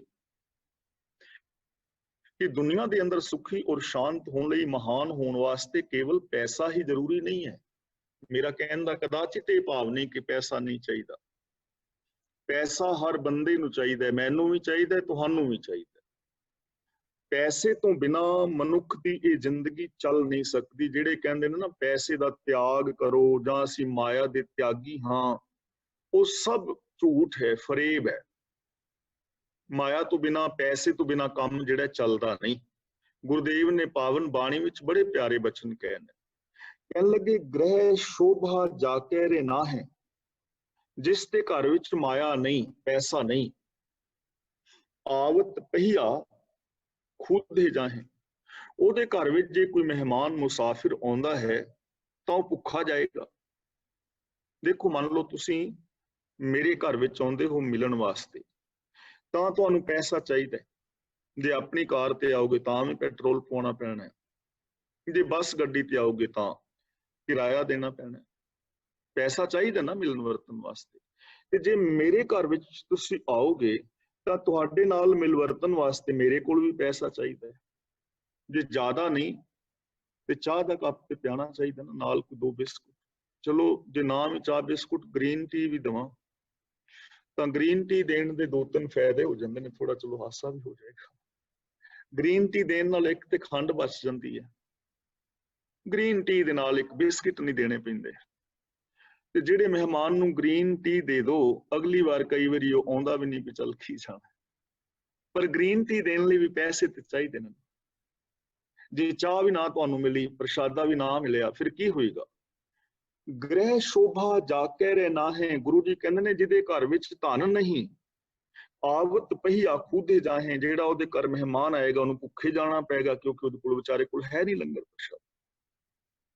ਵਾਕੇ ਅੰਤਰ ਨਹੀਂ ਸੰਤੋਖ। ਮੈਨੂੰ ਖੁਸ਼ੀ ਨਹੀਂ ਹੋਏਗੀ ਕਿ ਮੇਰੀ ਕੋਈ ਭੈਣ, ਮੇਰਾ ਕੋਈ ਵੀਰ ਮੇਰੇ ਘਰ ਆਇਆ ਤੇ ਮੈਂ ਯਾਰ ਉਹਨੂੰ ਚਾਹ ਵੀ ਨਹੀਂ ਪਿਆ ਸਕਿਆ। ਵਾਕੇ ਅੰਤਰ ਨਹੀਂ ਸੰਤੋਖ, ਖੁਸ਼ੀ ਨਹੀਂ ਹੋਏਗੀ ਮੈਨੂੰ। ਬਿਨ ਸੁਹਾਗਣ ਲਾਗੇ ਦੋਖ। ਤੇ ਤੁਸੀਂ ਜਾਂਦੇ ਰਾਹ ਦੇ ਵਿੱਚ 6 ਗਾਲਾਂ ਕੱਢੋਗੇ ਗੈਸ ਤੇ ਉਹ ਬਦਤਮੀਜ਼ ਨੇ ਚਾਹ ਦਾ ਕੱਪ ਵੀ ਨਹੀਂ ਪਿਆ। ਦੋਸ਼ ਲੱਗਿਆ ਨਾ ਕਿ ਉਹਦੇ ਕੋਲ ਜਾਈਏ ਤਾਂ ਉਹਦੇ ਚਾਹ ਦਾ ਕੱਪ ਵੀ ਨਹੀਂ ਪੈਂਦਾ। ਉਹਦੇ ਅੰਦਰ ਖੁਸ਼ੀ ਨਹੀਂ, ਉਹਨੂੰ ਤਕਲੀਫ ਹੈ ਕਿ ਮੈਂ ਕੈਸਾ ਹਾਂ ਕਿ ਮੇਰੇ ਕੋਲ ਯਾਰ ਸੱਜਣ ਮਿੱਤਰ ਨੂੰ ਪਿਆਉਣ ਲਈ ਚਾਹ ਵੀ ਨਹੀਂ। ਤੇ ਦੂਜੇ ਉਹਦੇ ਤੇ ਦੋਸ਼ ਲੱਗ ਰਹੇ ਨੇ, ਇਸ ਲਈ ਧਨ ਚਾਹੀਦਾ ਹੈ। ਗੁਰਬਾਣੀ ਨੇ ਧਨ ਦਾ ਤਿਆਗ ਨਹੀਂ ਸਿਖਾਇਆ, ਨਾ ਹੀ ਸਿੱਖ ਤਿਆਗੀਆਂ ਦਾ ਧਰਮ ਹੈ। ਆ ਤਿਆਗੀ ਜਿੰਨੇ ਵੀ ਸਾਡੇ ਬਣੇ ਨੇ ਉਹਨਾਂ ਦੇ ਕੋਲ ਵੱਡੇ ਵੱਡੇ ਬੰਗਲੇ ਨੇ, 80-80 ਲੱਖ ਦੀਆਂ ਕਾਰਾਂ ਨੇ। ਸਿਰਫ ਤਿਆਗ ਸਿਰਫ ਬਾਹਰ ਦੇ ਚੋਲਿਆਂ ਦੇ ਨਾਲ ਨਹੀਂ, ਸਭ ਪੈਸੇ ਨਾਲ ਚੱਲਦਾ ਹੈ। ਇਸ ਲਈ ਗੁਰੂ ਜੀ ਕਹਿੰਦੇ ਨੇ ਕਿ ਖੁਸ਼ੀ ਜਿਹੜੀ ਹੈ ਨਾ, ਉਹਦਾ ਕੇਵਲ ਕੱਲਾ ਪੈਸੇ ਦੇ ਨਾਲ ਸੰਬੰਧ ਨਹੀਂ ਹੈ। ਹੁਣ ਤੁਸੀਂ ਦੁਨੀਆ ਵੱਲ ਝਾਤ ਮਾਰ ਕੇ ਵੇਖੋ, ਆਪ ਦੇਖੋਗੇ ਕਿ ਸਾਰੇ ਅਮੀਰ, ਜ਼ਰੂਰੀ ਨਹੀਂ ਕਿ ਸਾਰੇ ਅਮੀਰ ਖੁਸ਼ ਹੋਣ, ਜ਼ਰੂਰੀ ਨਹੀਂ ਹੈ। ਤੇ ਇਹ ਵੀ ਜ਼ਰੂਰੀ ਨਹੀਂ ਕਿ ਸਾਰੇ ਗਰੀਬ ਦੁਖੀ ਹੋਣ। ਹਰ ਅਮੀਰ ਖੁਸ਼ ਹੋਵੇ ਕਿ ਜ਼ਰੂਰੀ ਨਹੀਂ, ਤੇ ਹਰ ਗਰੀਬ ਚਿੰਤਿਤ ਹੋਵੇ ਇਹ ਵੀ ਦੁਖੀ ਨਹੀਂ ਹੈ। ਖੁਸ਼ ਦਾ ਸੰਬੰਧ ਜਿਹੜਾ ਨਾ, ਖੁਸ਼ੀ ਦਾ, ਉਹਦਾ ਗੁਣਾਂ ਦੇ ਨਾਲ ਸੰਬੰਧ ਹੈ। ਤਾਂ ਇਹਦਾ ਮਤਲਬ ਇਹ ਹੋਇਆ ਕਿ ਸਾਨੂੰ ਕਿਤਨੀ ਪੋਜ਼ਿਟਿਵ ਥਿੰਕਿੰਗ ਮਿਲ ਰਹੀ ਹੈ, ਕਿੰਨੀ ਵੱਡੀ ਵਿਲ ਪਾਵਰ ਮਿਲ ਰਹੀ ਹੈ, ਜੀਵਨ ਦਾ ਇੱਕ ਮਹਾਨ ਢੰਗ ਮਿਲ ਰਿਹਾ ਹੈ ਕਿ ਖੁਸ਼ੀ ਵਾਸਤੇ ਕੇਵਲ ਧਨ ਹੀ ਨਹੀਂ। 2 ਗੱਲਾਂ ਮੈਂ ਆਪ ਨਾਲ ਇੱਥੇ ਹੋਰ ਸਾਂਝੀਆਂ ਕਰਨੀਆਂ ਚਾਹਾਂਗਾ। ਸਾਨੂੰ ਅਮੀਰੀ ਔਰ ਗਰੀਬੀ ਦੀ ਜਿਹੜੀ ਡੈਫੀਨੇਸ਼ਨ ਹੈ ਉਹ ਬਦਲਣੀ ਪਵੇਗੀ। ਦੇਖੋ ਇਸ ਦੁਨੀਆ ਦੇ ਅੰਦਰ ਹਰ ਬੰਦਾ ਪੈਸੇ ਦੇ ਪਿੱਛੇ ਕਿਉਂ ਪੈ ਗਿਆ? ਹਰ ਬੰਦਾ ਇਨਸਾਨੀਅਤ ਨੂੰ ਛੱਡ ਕੇ ਆਮ, ਜਿਹੜੇ ਸਾਰੇ ਨਹੀਂ, ਸੌਰੀ, ਹਰ ਬੰਦਾ ਲਫ਼ਜ਼ ਨਿਕਲ ਗਿਆ ਮੂੰਹ ਚੋਂ, ਬਹੁਤਾਤ ਗਿਣਤੀ ਪੈਸੇ ਦੇ ਪਿੱਛੇ ਹੀ ਕਿਉਂ ਪੈ ਗਈ? ਧਰਮ ਦੇ ਪਿੱਛੇ ਕਿਉਂ ਨਹੀਂ? ਸ਼ੁਭ ਗੁਣਾਂ ਵਾਲੇ ਪਾਸੇ ਕਿਉਂ ਨਹੀਂ? ਜਦੋਂ ਕਿ ਹਰ ਬੰਦੇ ਨੂੰ ਪਤਾ ਹੈ ਕਿ ਖੁਸ਼ੀ ਪੈਸੇ ਵਿੱਚ ਨਹੀਂ ਹੈ, ਖੁਸ਼ੀ ਗੁਣਾਂ ਵਿੱਚ। ਫਿਰ ਵੀ ਆਮ ਜੋ ਮਨੁੱਖਤਾ ਹੈ ਉਹ ਪੈਸੇ ਦੇ ਪਿੱਛੇ ਕਿਉਂ ਪੈ ਗਈ? ਉਹਦਾ ਇੱਕ ਰੀਜ਼ਨ ਹੈ, ਉਹਦਾ ਇੱਕ ਰੀਜ਼ਨ ਹੈ। ਉਹਦਾ ਰੀਜ਼ਨ ਇਹ ਹੈ ਕਿ ਇਸ ਦੁਨੀਆ ਦੇ ਵਿੱਚ ਅਮੀਰ ਬੰਦੇ ਨੂੰ ਮਾਣ ਸਤਿਕਾਰ ਮਿਲਦਾ ਹੈ। ਅਮੀਰ ਬੰਦੇ ਨੂੰ, ਜਿਹਦੇ ਕੋਲ ਦੁਨਿਆਵੀ ਧਨ ਹੈ ਨਾ, ਉਹਨੂੰ ਲੋਕ ਮਾਣ ਦਿੰਦੇ ਨੇ, ਸਤਿਕਾਰ ਦਿੰਦੇ ਨੇ। ਦੇਖ ਲਓ, ਜੇ ਸਰਕਾਰ ਵਿੱਚ ਤੁਸੀਂ ਇਲੈਕਸ਼ਨ ਲੜਨਾ ਚਾਹੋ ਕਿ ਮੈਂ MLA MP ਬਣ ਜਾਵਾਂ ਔਰ ਮੈਂ ਸਮਾਜ ਦਾ ਸੁਧਾਰ ਕਰਾਂ, ਕੋਈ ਵਾਸਤਵ ਦੇ ਵਿੱਚ ਇਮਾਨਦਾਰ ਬੰਦਾ ਹੋਏ ਔਰ ਉਹ ਸਮਾਜ ਸੁਧਾਰ ਕਰਨਾ ਚਾਹੁੰਦਾ ਹੋਏ, ਲੇਕਿਨ ਉਹਦੇ ਕੋਲ ਇਲੈਕਸ਼ਨ ਲੜਨ ਲਈ ਪੈਸਾ ਨਹੀਂ, ਤਾਂ ਕੀ ਉਹ ਵੋਟਾਂ ਦੇ ਨਾਲ ਜਿੱਤ ਜਾਏਗਾ? ਨਹੀਂ ਨਾ। ਵੋਟਾਂ ਵਾਸਤੇ ਤੇ ਉਹਨੂੰ ਸ਼ਰਾਬ ਵਰਤਾਣੀ ਪੈਣੀ ਹੈ, ਵੋਟਾਂ ਵਾਸਤੇ ਤੇ ਬਦਮਾਸ਼ ਰੱਖਣੇ ਪੈਣੇ ਨੇ ਬੂਥਾਂ ਦੇ ਉੱਤੇ ਕਬਜ਼ੇ ਕਰਨ ਵਾਸਤੇ, ਉਹਦੇ ਕੋਲ ਝੂਠੇ ਲੈਕਚਰ ਕਰਨ ਵਾਲੇ ਲੋਕ ਰੱਖਣੇ ਪੈਣਗੇ। ਸ਼ਰੀਫ ਬੰਦਾ ਤੇ ਇਲੈਕਸ਼ਨ ਜਿੱਤ ਹੀ ਨਹੀਂ ਸਕਦਾ। ਮੈਂ ਰਾਜਨੀਤੀ ਵਿੱਚ ਮੇਰਾ ਕੋਈ ਹਿੱਸਾ ਨਹੀਂ ਹੈ, ਨਾ ਹੀ ਮੈਨੂੰ ਬਹੁਤੀ ਨੌਲੇਜ ਹੈ, ਲੇਕਿਨ ਡਾਕਟਰ ਦਲਜੀਤ ਸਿੰਘ ਨੂੰ ਤੁਸੀਂ ਸਾਰੇ ਜਾਣਦੇ ਹੋਗੇ ਨਾ, ਪ੍ਰੋਫੈਸਰ ਸਾਹਿਬ ਸਿੰਘ ਦੇ ਬੇਟੇ, ਜਿਹੜੇ ਅੰਮ੍ਰਿਤਸਰ ਸਾਹਿਬ ਦੇ ਵਿੱਚ ਅੱਖਾਂ ਦੇ ਡਾਕਟਰ ਨੇ, ਉਹਨਾਂ ਦੀ ਹੁਣ ਤਾਂ ਡੈਥ ਹੋ ਗਈ ਹੈ। ਦੇਖੋ ਪ੍ਰੋਫੈਸਰ ਸਾਹਿਬ ਸਿੰਘ ਦਾ ਉਹ ਬੇਟਾ ਹੈ, ਉਹਨੇ ਦੋ ਤਿੰਨ ਕਿਤਾਬਾਂ ਲਿਖੀਆਂ ਨੂੰ ਪੜ੍ਹਨ ਵਾਲੀਆਂ ਨੇ। ਬਦੀ ਦੀ ਜੜ, ਦੂਜਾ ਪਾਸਾ ਔਰ ਸੱਚ ਦੀ ਭਾਲ ਵਿੱਚ, ਬਹੁਤ ਵਧੀਆ ਪੁਸਤਕਾਂ ਲਿਖੀਆਂ ਨੇ। ਔਰ ਦੁਨੀਆ ਦੇ ਵਿੱਚ ਮਸ਼ਹੂਰ ਡਾਕਟਰ ਅੱਖਾਂ ਦਾ ਪਿਤਾ ਜੀ ਉਹਨਾਂ ਦੇ ਗੁਰੂ ਗ੍ਰੰਥ ਸਾਹਿਬ ਦਾ ਟੀਕਾ ਕੀਤਾ ਹੈ ਭਾਈ ਸਾਹਿਬ ਸਿੰਘ ਨੇ। ਉਹ ਇਲੈਕਸ਼ਨ ਦੇ ਵਿੱਚ ਲੜੇ, ਹਾਰ ਗਏ, ਲੋਕਾਂ ਨੇ ਹਰਾ ਦਿੱਤਾ। ਤਾਂ ਜਿਹੜੀ ਕੌਮ ਆਪਣੇ ਡਾਕਟਰਾਂ ਔਰ ਵਕੀਲਾਂ ਨੂੰ ਹਰਾਉਂਦੀ ਹੋਵੇ, ਉਸ ਕੌਮ ਦਾ ਵਿਕਾਸ ਕਿੱਥੋਂ? ਤਾਂ ਇਹਦਾ ਮਤਲਬ ਮੈਂ ਜੋ ਬੇਨਤੀ ਕਰਨੀ ਚਾਹੁੰਦਾ ਹਾਂ, ਪੈਸੇ ਵਾਲੇ ਨੂੰ ਮਾਣ ਇਸ ਦੁਨੀਆ ਵਿੱਚ ਦਿੱਤਾ ਜਾਂਦਾ ਹੈ ਨਾ। ਤੁਸੀਂ ਦੇਖ ਲਓ ਜਿੰਨੇ ਵੀ ਅਹੁਦੇ ਨੇ ਉਹ ਪੈਸੇ ਵਾਲਿਆਂ ਕੋਲ ਹੋਣਗੇ, ਗਰੀਬਾਂ ਕੋਲ ਤੇ ਨਹੀਂ। ਬਹੁਤ ਘੱਟ ਚਾਂਸ ਨੇ ਕਿਤੇ ਐਸਾ ਹੋਵੇ। ਔਰ ਇਹ ਜਿਹੜੀ ਬਿਮਾਰੀ ਹੈ ਕਰੀਬ ਧਰਮ ਸਥਾਨਾਂ ਵਿੱਚ ਵੀ ਆ ਗਈ ਹੈ। ਤਾਂ ਹੁਣ ਹਰ ਬੰਦਾ ਸਤਿਕਾਰ ਚਾਹੁੰਦਾ ਹੈ। ਜੋ ਮੈਂ ਗੱਲ ਕਹਿਣੀ ਚਾਹੁੰਦਾ ਕਿ ਅਸੀਂ ਪੈਸੇ ਪਿੱਛੇ ਕਿਉਂ ਪੈ ਗਏ, ਉਹਦਾ ਰੀਜ਼ਨ ਹੈ ਹਰ ਬੰਦਾ ਸਤਿਕਾਰ ਚਾਹੁੰਦਾ ਨਾ, ਕਿ ਮੈਨੂੰ ਵੀ ਮਾਣ ਮਿਲੇ, ਮੈਨੂੰ ਵੀ ਸਤਿਕਾਰ ਮਿਲੇ, ਮੇਰੇ ਗਲ ਵਿੱਚ ਵੀ ਫੁੱਲਾਂ ਦੇ ਹਾਰ ਪੈਣ, ਜਿੱਥੇ ਜਾਵਾਂ ਮੈਨੂੰ ਵੀ ਲੋਕ ਫਤਿਹ ਬੁਲਾਉਣ, ਹਰ ਬੰਦਾ ਚਾਹੁੰਦਾ ਨਾ। ਇਸ ਲਈ ਫਿਰ ਹਰ ਬੰਦਾ ਪੈਸੇ ਪਿੱਛੇ ਪੈ ਗਿਆ ਕਿ ਮੇਰੇ ਕੋਲ ਪੈਸਾ ਹੋਏਗਾ ਤਾਂ ਲੋਕ ਮੇਰਾ ਸਤਿਕਾਰ ਕਰਨਗੇ। ਲੋਕਾਂ ਨੇ ਫਿਰ ਸ਼ਾਰਟਕਟ ਅਪਣਾ ਲਿਆ, ਬਲੈਕ 2 ਨੰਬਰ ਦੇ ਧੰਦੇ। ਭਗਤ ਕਬੀਰ ਜੀ ਨੇ ਇਸ ਡੈਫੀਨੇਸ਼ਨ ਨੂੰ ਬਦਲਿਆ ਹੈ। ਉਹ ਕਹਿੰਦੇ ਨੇ ਇਸ ਅਮੀਰੀ ਗਰੀਬੀ ਦੀ ਡੈਫੀਨੇਸ਼ਨ ਨੂੰ ਬਦਲੋ। ਕਹੋ ਕਬੀਰ ਨਿਰਧਨ ਹੈ ਸੋਈ, ਜਾ ਕੇ ਹਿਰਦੈ ਨਾਮ ਨਾ ਹੋਈ। ਦੋ ਭਰਾਵਾਂ ਦੀ ਗੱਲ ਕੀਤੀ ਹੈ ਨਾ, ਜੋ ਨਿਰਧਨ ਸਰਧਨ ਕਹਿ ਜਾਏ, ਆਗੇ ਬੈਠਾ ਪੀਠ ਫਿਰਾਏ, ਜੋ ਸਰਧਨ ਨਿਰਧਨ ਕਹਿ ਜਾਏ, ਦੀਆ ਆਦਰ ਲਿਆ ਬੁਲਾਏ। ਜਦੋਂ ਕੋਈ ਅਮੀਰ ਭਰਾ ਗਰੀਬ ਦੇ ਘਰ ਵਿੱਚ ਜਾਂਦਾ ਹੈ ਤਾਂ ਸਾਰੇ ਟੱਬਰ ਨੂੰ ਚਾਹ ਚੜ ਜਾਂਦਾ ਹੈ, ਉਹਨੂੰ ਮਾਣ ਸਤਿਕਾਰ ਦਿੰਦੇ ਨੇ, ਘਰ ਦੀ ਕੋਈ ਚੀਜ਼ ਵੇਚ ਕੇ ਵੀ ਉਹਦਾ ਲੰਗਰ ਪ੍ਰਸ਼ਾਦੇ ਦਾ ਇੰਤਜ਼ਾਮ ਕਰਦੇ ਨੇ। ਪਰ ਜਦੋਂ ਕੋਈ ਗਰੀਬ ਆਪਣੇ ਅਮੀਰ ਭਰਾ ਦੇ ਘਰ ਜਾਂਦਾ ਹੈ ਨਾ, ਬਹੁਤੀ ਵਾਰੀ ਉਹ ਪਿੱਠ ਫੇਰ ਲੈਂਦਾ ਵੀ ਕੁਛ ਮੰਗਣ ਵਾਸਤੇ ਆਇਆ ਹੋਇਆ। ਇਸ ਲਈ ਕਬੀਰ ਜੀ ਕਹਿੰਦੇ ਨੇ ਇਸ ਡੈਫੀਨੇਸ਼ਨ ਨੂੰ ਬਦਲੋ। ਤੁਸੀਂ ਅਮੀਰ ਔਰ ਗਰੀਬ ਦੀ ਡੈਫੀਨੇਸ਼ਨ ਬਦਲ ਦਿਓ। ਅਮੀਰ ਉਸ ਨੂੰ ਕਹੋ ਜਿਸ ਦੇ ਕੋਲ ਗੁਣ ਨੇ, ਜਿਸ ਦਾ ਆਚਰਨ ਬੜਾ ਉੱਚਾ ਹੈ, ਜਿਵੇਂ ਭਗਤ ਪੂਰਨ ਸਿੰਘ ਸੀ, ਉਸ ਦਾ ਆਚਰਨ ਬੜਾ ਉੱਚਾ ਹੈ, ਉਹਦੇ ਅੰਦਰ ਦਇਆ ਹੈ, ਉਹ ਹੈਲਪਫੁਲ ਹੈ, ਨਿਰਭਉ ਹੈ, ਨਿਰਵੈਰ ਹੈ, ਉਹਦੇ ਅੰਦਰ ਇਨਸਾਨੀਅਤ ਹੈ, ਗੁਰਮਤ ਦੇ ਰਾਹਾਂ ਤੇ ਤੁਰਨ ਵਾਲਾ ਹੈ, ਉਹ ਅਮੀਰ ਬੰਦਾ ਹੈ। ਉਹਨੂੰ ਮਾਣ ਆਦਰ ਦਿਓ। ਜਦੋਂ ਉਹਨੂੰ ਮਾਣ ਆਦਰ ਦਿਓਗੇ ਨਾ, ਤੇ ਫਿਰ ਹਰ ਬੰਦਾ ਚਾਹੁੰਦਾ ਹੈ ਮੈਨੂੰ ਵੀ ਮਾਣ ਆਦਰ ਮਿਲੇ, ਸਾਰੇ ਫਿਰ ਗੁਣਾਂ ਦੇ ਪਿੱਛੇ ਦੌੜਨਗੇ। ਤੇ ਇਹ ਦੌੜ ਅਸੀਂ ਕਿੱਥੋਂ ਸ਼ੁਰੂ ਕਰ ਦਿੰਦੇ ਹਾਂ? ਅਸੀਂ ਆਪਣੇ ਬੱਚਿਆਂ ਨੂੰ ਇੱਕੋ ਹੀ ਗੱਲ ਕਹਿੰਦੇ ਹਾਂ, ਬੇਟੇ ਫਸਟ ਪੋਜੀਸ਼ਨ ਲੈਣੀ ਹੈ। ਅਸੀਂ ਸ਼ਹਿਰ ਵਿੱਚ ਵੇਖਦੇ ਹਾਂ ਕਿ ਸਭ ਤੋਂ ਚੰਗਾ ਸਕੂਲ ਕਿਹੜਾ ਹੈ, ਉੱਥੇ ਅਸੀਂ ਬੱਚਿਆਂ ਨੂੰ ਐਡਮਿਟ ਕਰਾਉਂਦੇ ਹਾਂ। ਫਿਰ ਬੱਚਿਆਂ ਦੇ ਆਉਂਦੇ ਨੇ ਪੇਪਰ, ਪੇਪਰਾਂ ਦੇ ਵਿੱਚ ਅਸੀਂ ਫਿਰ ਉਹਨਾਂ ਦਾ ਮਾਰਕਸ਼ੀਟ ਚੈੱਕ ਕਰਦੇ ਹਾਂ। ਜੇ ਤੇ ਬੰਦਾ ਫਸਟ ਆਇਆ ਹੈ ਬੱਚਾ, ਤੇ ਪਰਿਵਾਰ ਬੜਾ ਖੁਸ਼ ਹੈ। ਜੇ ਬੱਚਾ ਸੈਕਿੰਡ ਆਇਆ ਹੈ ਤੇ ਉਹਨੂੰ ਕਹਿੰਦੇ ਨੇ ਬੇਟੇ ਥੋੜੀ ਮਿਹਨਤ ਕਰੋ, ਤੁਸੀਂ ਫਸਟ ਆਉਣਾ ਸੀ, ਦੇਖੋ ਦੂਜੇ ਬੱਚੇ ਫਸਟ ਆ ਗਏ। ਤੇ ਜੇ ਬੱਚਾ ਥਰਡ ਡਿਵੀਜ਼ਨ ਲਵੇ ਤਾਂ ਜਿਵੇਂ ਅਸੀਂ ਉਹਦੇ ਨਾਲ ਵਰਤਨੇ ਆ ਤੁਹਾਨੂੰ ਪਤਾ ਹੀ ਹੈ। ਤੇ ਜੇ ਬੱਚਾ ਹੋ ਜਾਏ ਫੇਲ, ਫਿਰ ਤਾਂ ਹੁਣ ਮੇਰੇ ਖਿਆਲ ਸਾਰੇ ਹੱਸਣ ਲੱਗ ਗਏ ਨਾ ਤੁਸੀਂ, ਕਿ ਉਹਦੇ ਨਾਲ ਬੱਚੇ ਨਾਲ ਬਣਦੀ ਕੀ ਹੈ। ਇੱਕ ਬੰਦਾ ਸੀ ਤੇ ਆਪਣੇ ਬੱਚੇ ਨੂੰ ਨਾ ਕੁੱਟਣ ਦਿਆ ਬੇਛਿੱਤਰ, ਤੇ ਬੱਚਾ ਹਾਲ ਪਾ ਰਿਆ ਕਰਨ ਦਿਆ, ਤੇ ਗੁਆਂਢੀ ਆ ਗਿਆ, ਕਹਿਣ ਲੱਗਾ ਮੈਨੂੰ ਬੱਚੇ ਨੂੰ ਕਿਉਂ ਕੁੱਟਣਾ ਪਿਆ? ਕਹਿੰਦਾ ਇਹ ਫੇਲ ਹੋ ਗਿਆ। ਤੇ ਕਹਿਣ ਲੱਗਾ ਇਹਦਾ ਰਿਜ਼ਲਟ, ਕਹਿੰਦਾ ਰਿਜ਼ਲਟ ਤੇ ਇਹਦਾ ਕੱਲ ਨੂੰ ਆਉਣਾ, ਤੇ ਤੂੰ ਇਹਨੂੰ ਅੱਜ, ਕਹਿੰਦਾ ਕੱਲ ਮੈਂ ਨਾ ਘਰ ਨਹੀਂ ਹੋਣਾ, ਕੱਲ ਮੈਂ ਵਾਂਢੇ ਜਾਣਾ, ਤੇ ਮੈਨੂੰ ਪਤਾ ਵੀ ਇਹਨੇ ਫੇਲ ਹੀ ਹੋਣਾ। ਇੱਕ ਦਿਨ ਪਹਿਲਾਂ ਵੀ ਇਸੇ ਤਰ੍ਹਾਂ ਬੜੀ ਲਾ ਦਿੰਦੇ ਆ। ਹੁਣ ਬੱਚਾ ਫਿਰ ਸਾਰਾ ਕੰਮ ਕਿਉਂ ਕਰਦਾ? ਮੈਂ ਫਸਟ ਆਉਣਾ, ਤੇ ਫਸਟ ਆਉਣ ਵਾਸਤੇ ਦੂਜਿਆਂ ਨੂੰ ਪਿੱਛੇ ਛੱਡਣਾ ਪੈਣਾ। ਮੇਰਾ ਕਦਾਚਿਤ ਇਹ ਭਾਵ ਨਹੀਂ ਕਿ ਬੱਚਿਆਂ ਨੂੰ ਫਸਟ ਪੋਜੀਸ਼ਨ ਲਈ ਚੰਗੀ ਪੜ੍ਹਾਈ ਵਾਸਤੇ ਨਾ ਪ੍ਰੇਰੋ, ਸਾਡਾ ਫਰਜ਼ ਬਣਦਾ ਹੈ ਬੱਚੇ ਚੰਗੇ ਨੰਬਰਾਂ ਨਾਲ ਪਾਸ ਹੋਣ, ਹਰ ਮਾਂ-ਬਾਪ ਦਾ ਫਰਜ਼ ਬਣਦਾ ਹੈ, ਇਹ ਸਾਨੂੰ ਪ੍ਰੇਰਨਾ ਚਾਹੀਦਾ ਹੈ। ਪਰ ਬੱਚਿਆਂ ਨੂੰ ਨਿਰੇ ਇਨਾਮ ਨੰਬਰਾਂ ਵਾਸਤੇ ਹੀ ਨਾ ਦਿੰਦੇ ਰਹੋ। ਜੇ ਬੱਚਾ ਚੰਗੇ ਨੰਬਰ ਲੈ ਕੇ ਆਵੇ, ਬੇਟਾ ਤੈਨੂੰ ਐਪਲ ਦਾ ਫੋਨ ਲੈ ਕੇ ਦੇਵਾਂਗੇ, ਜੇ ਬੇਟੇ ਤੂੰ ਐਤਕੀ BA ਚੋਂ ਪਾਸ ਹੋ ਗਿਆ ਤੈਨੂੰ ਅਸੀਂ ਬੁਲਟ ਮੋਟਰਸਾਈਕਲ ਲੈ ਦੇਵਾਂਗੇ, ਕਹਿੰਦੇ ਆ ਨਾ।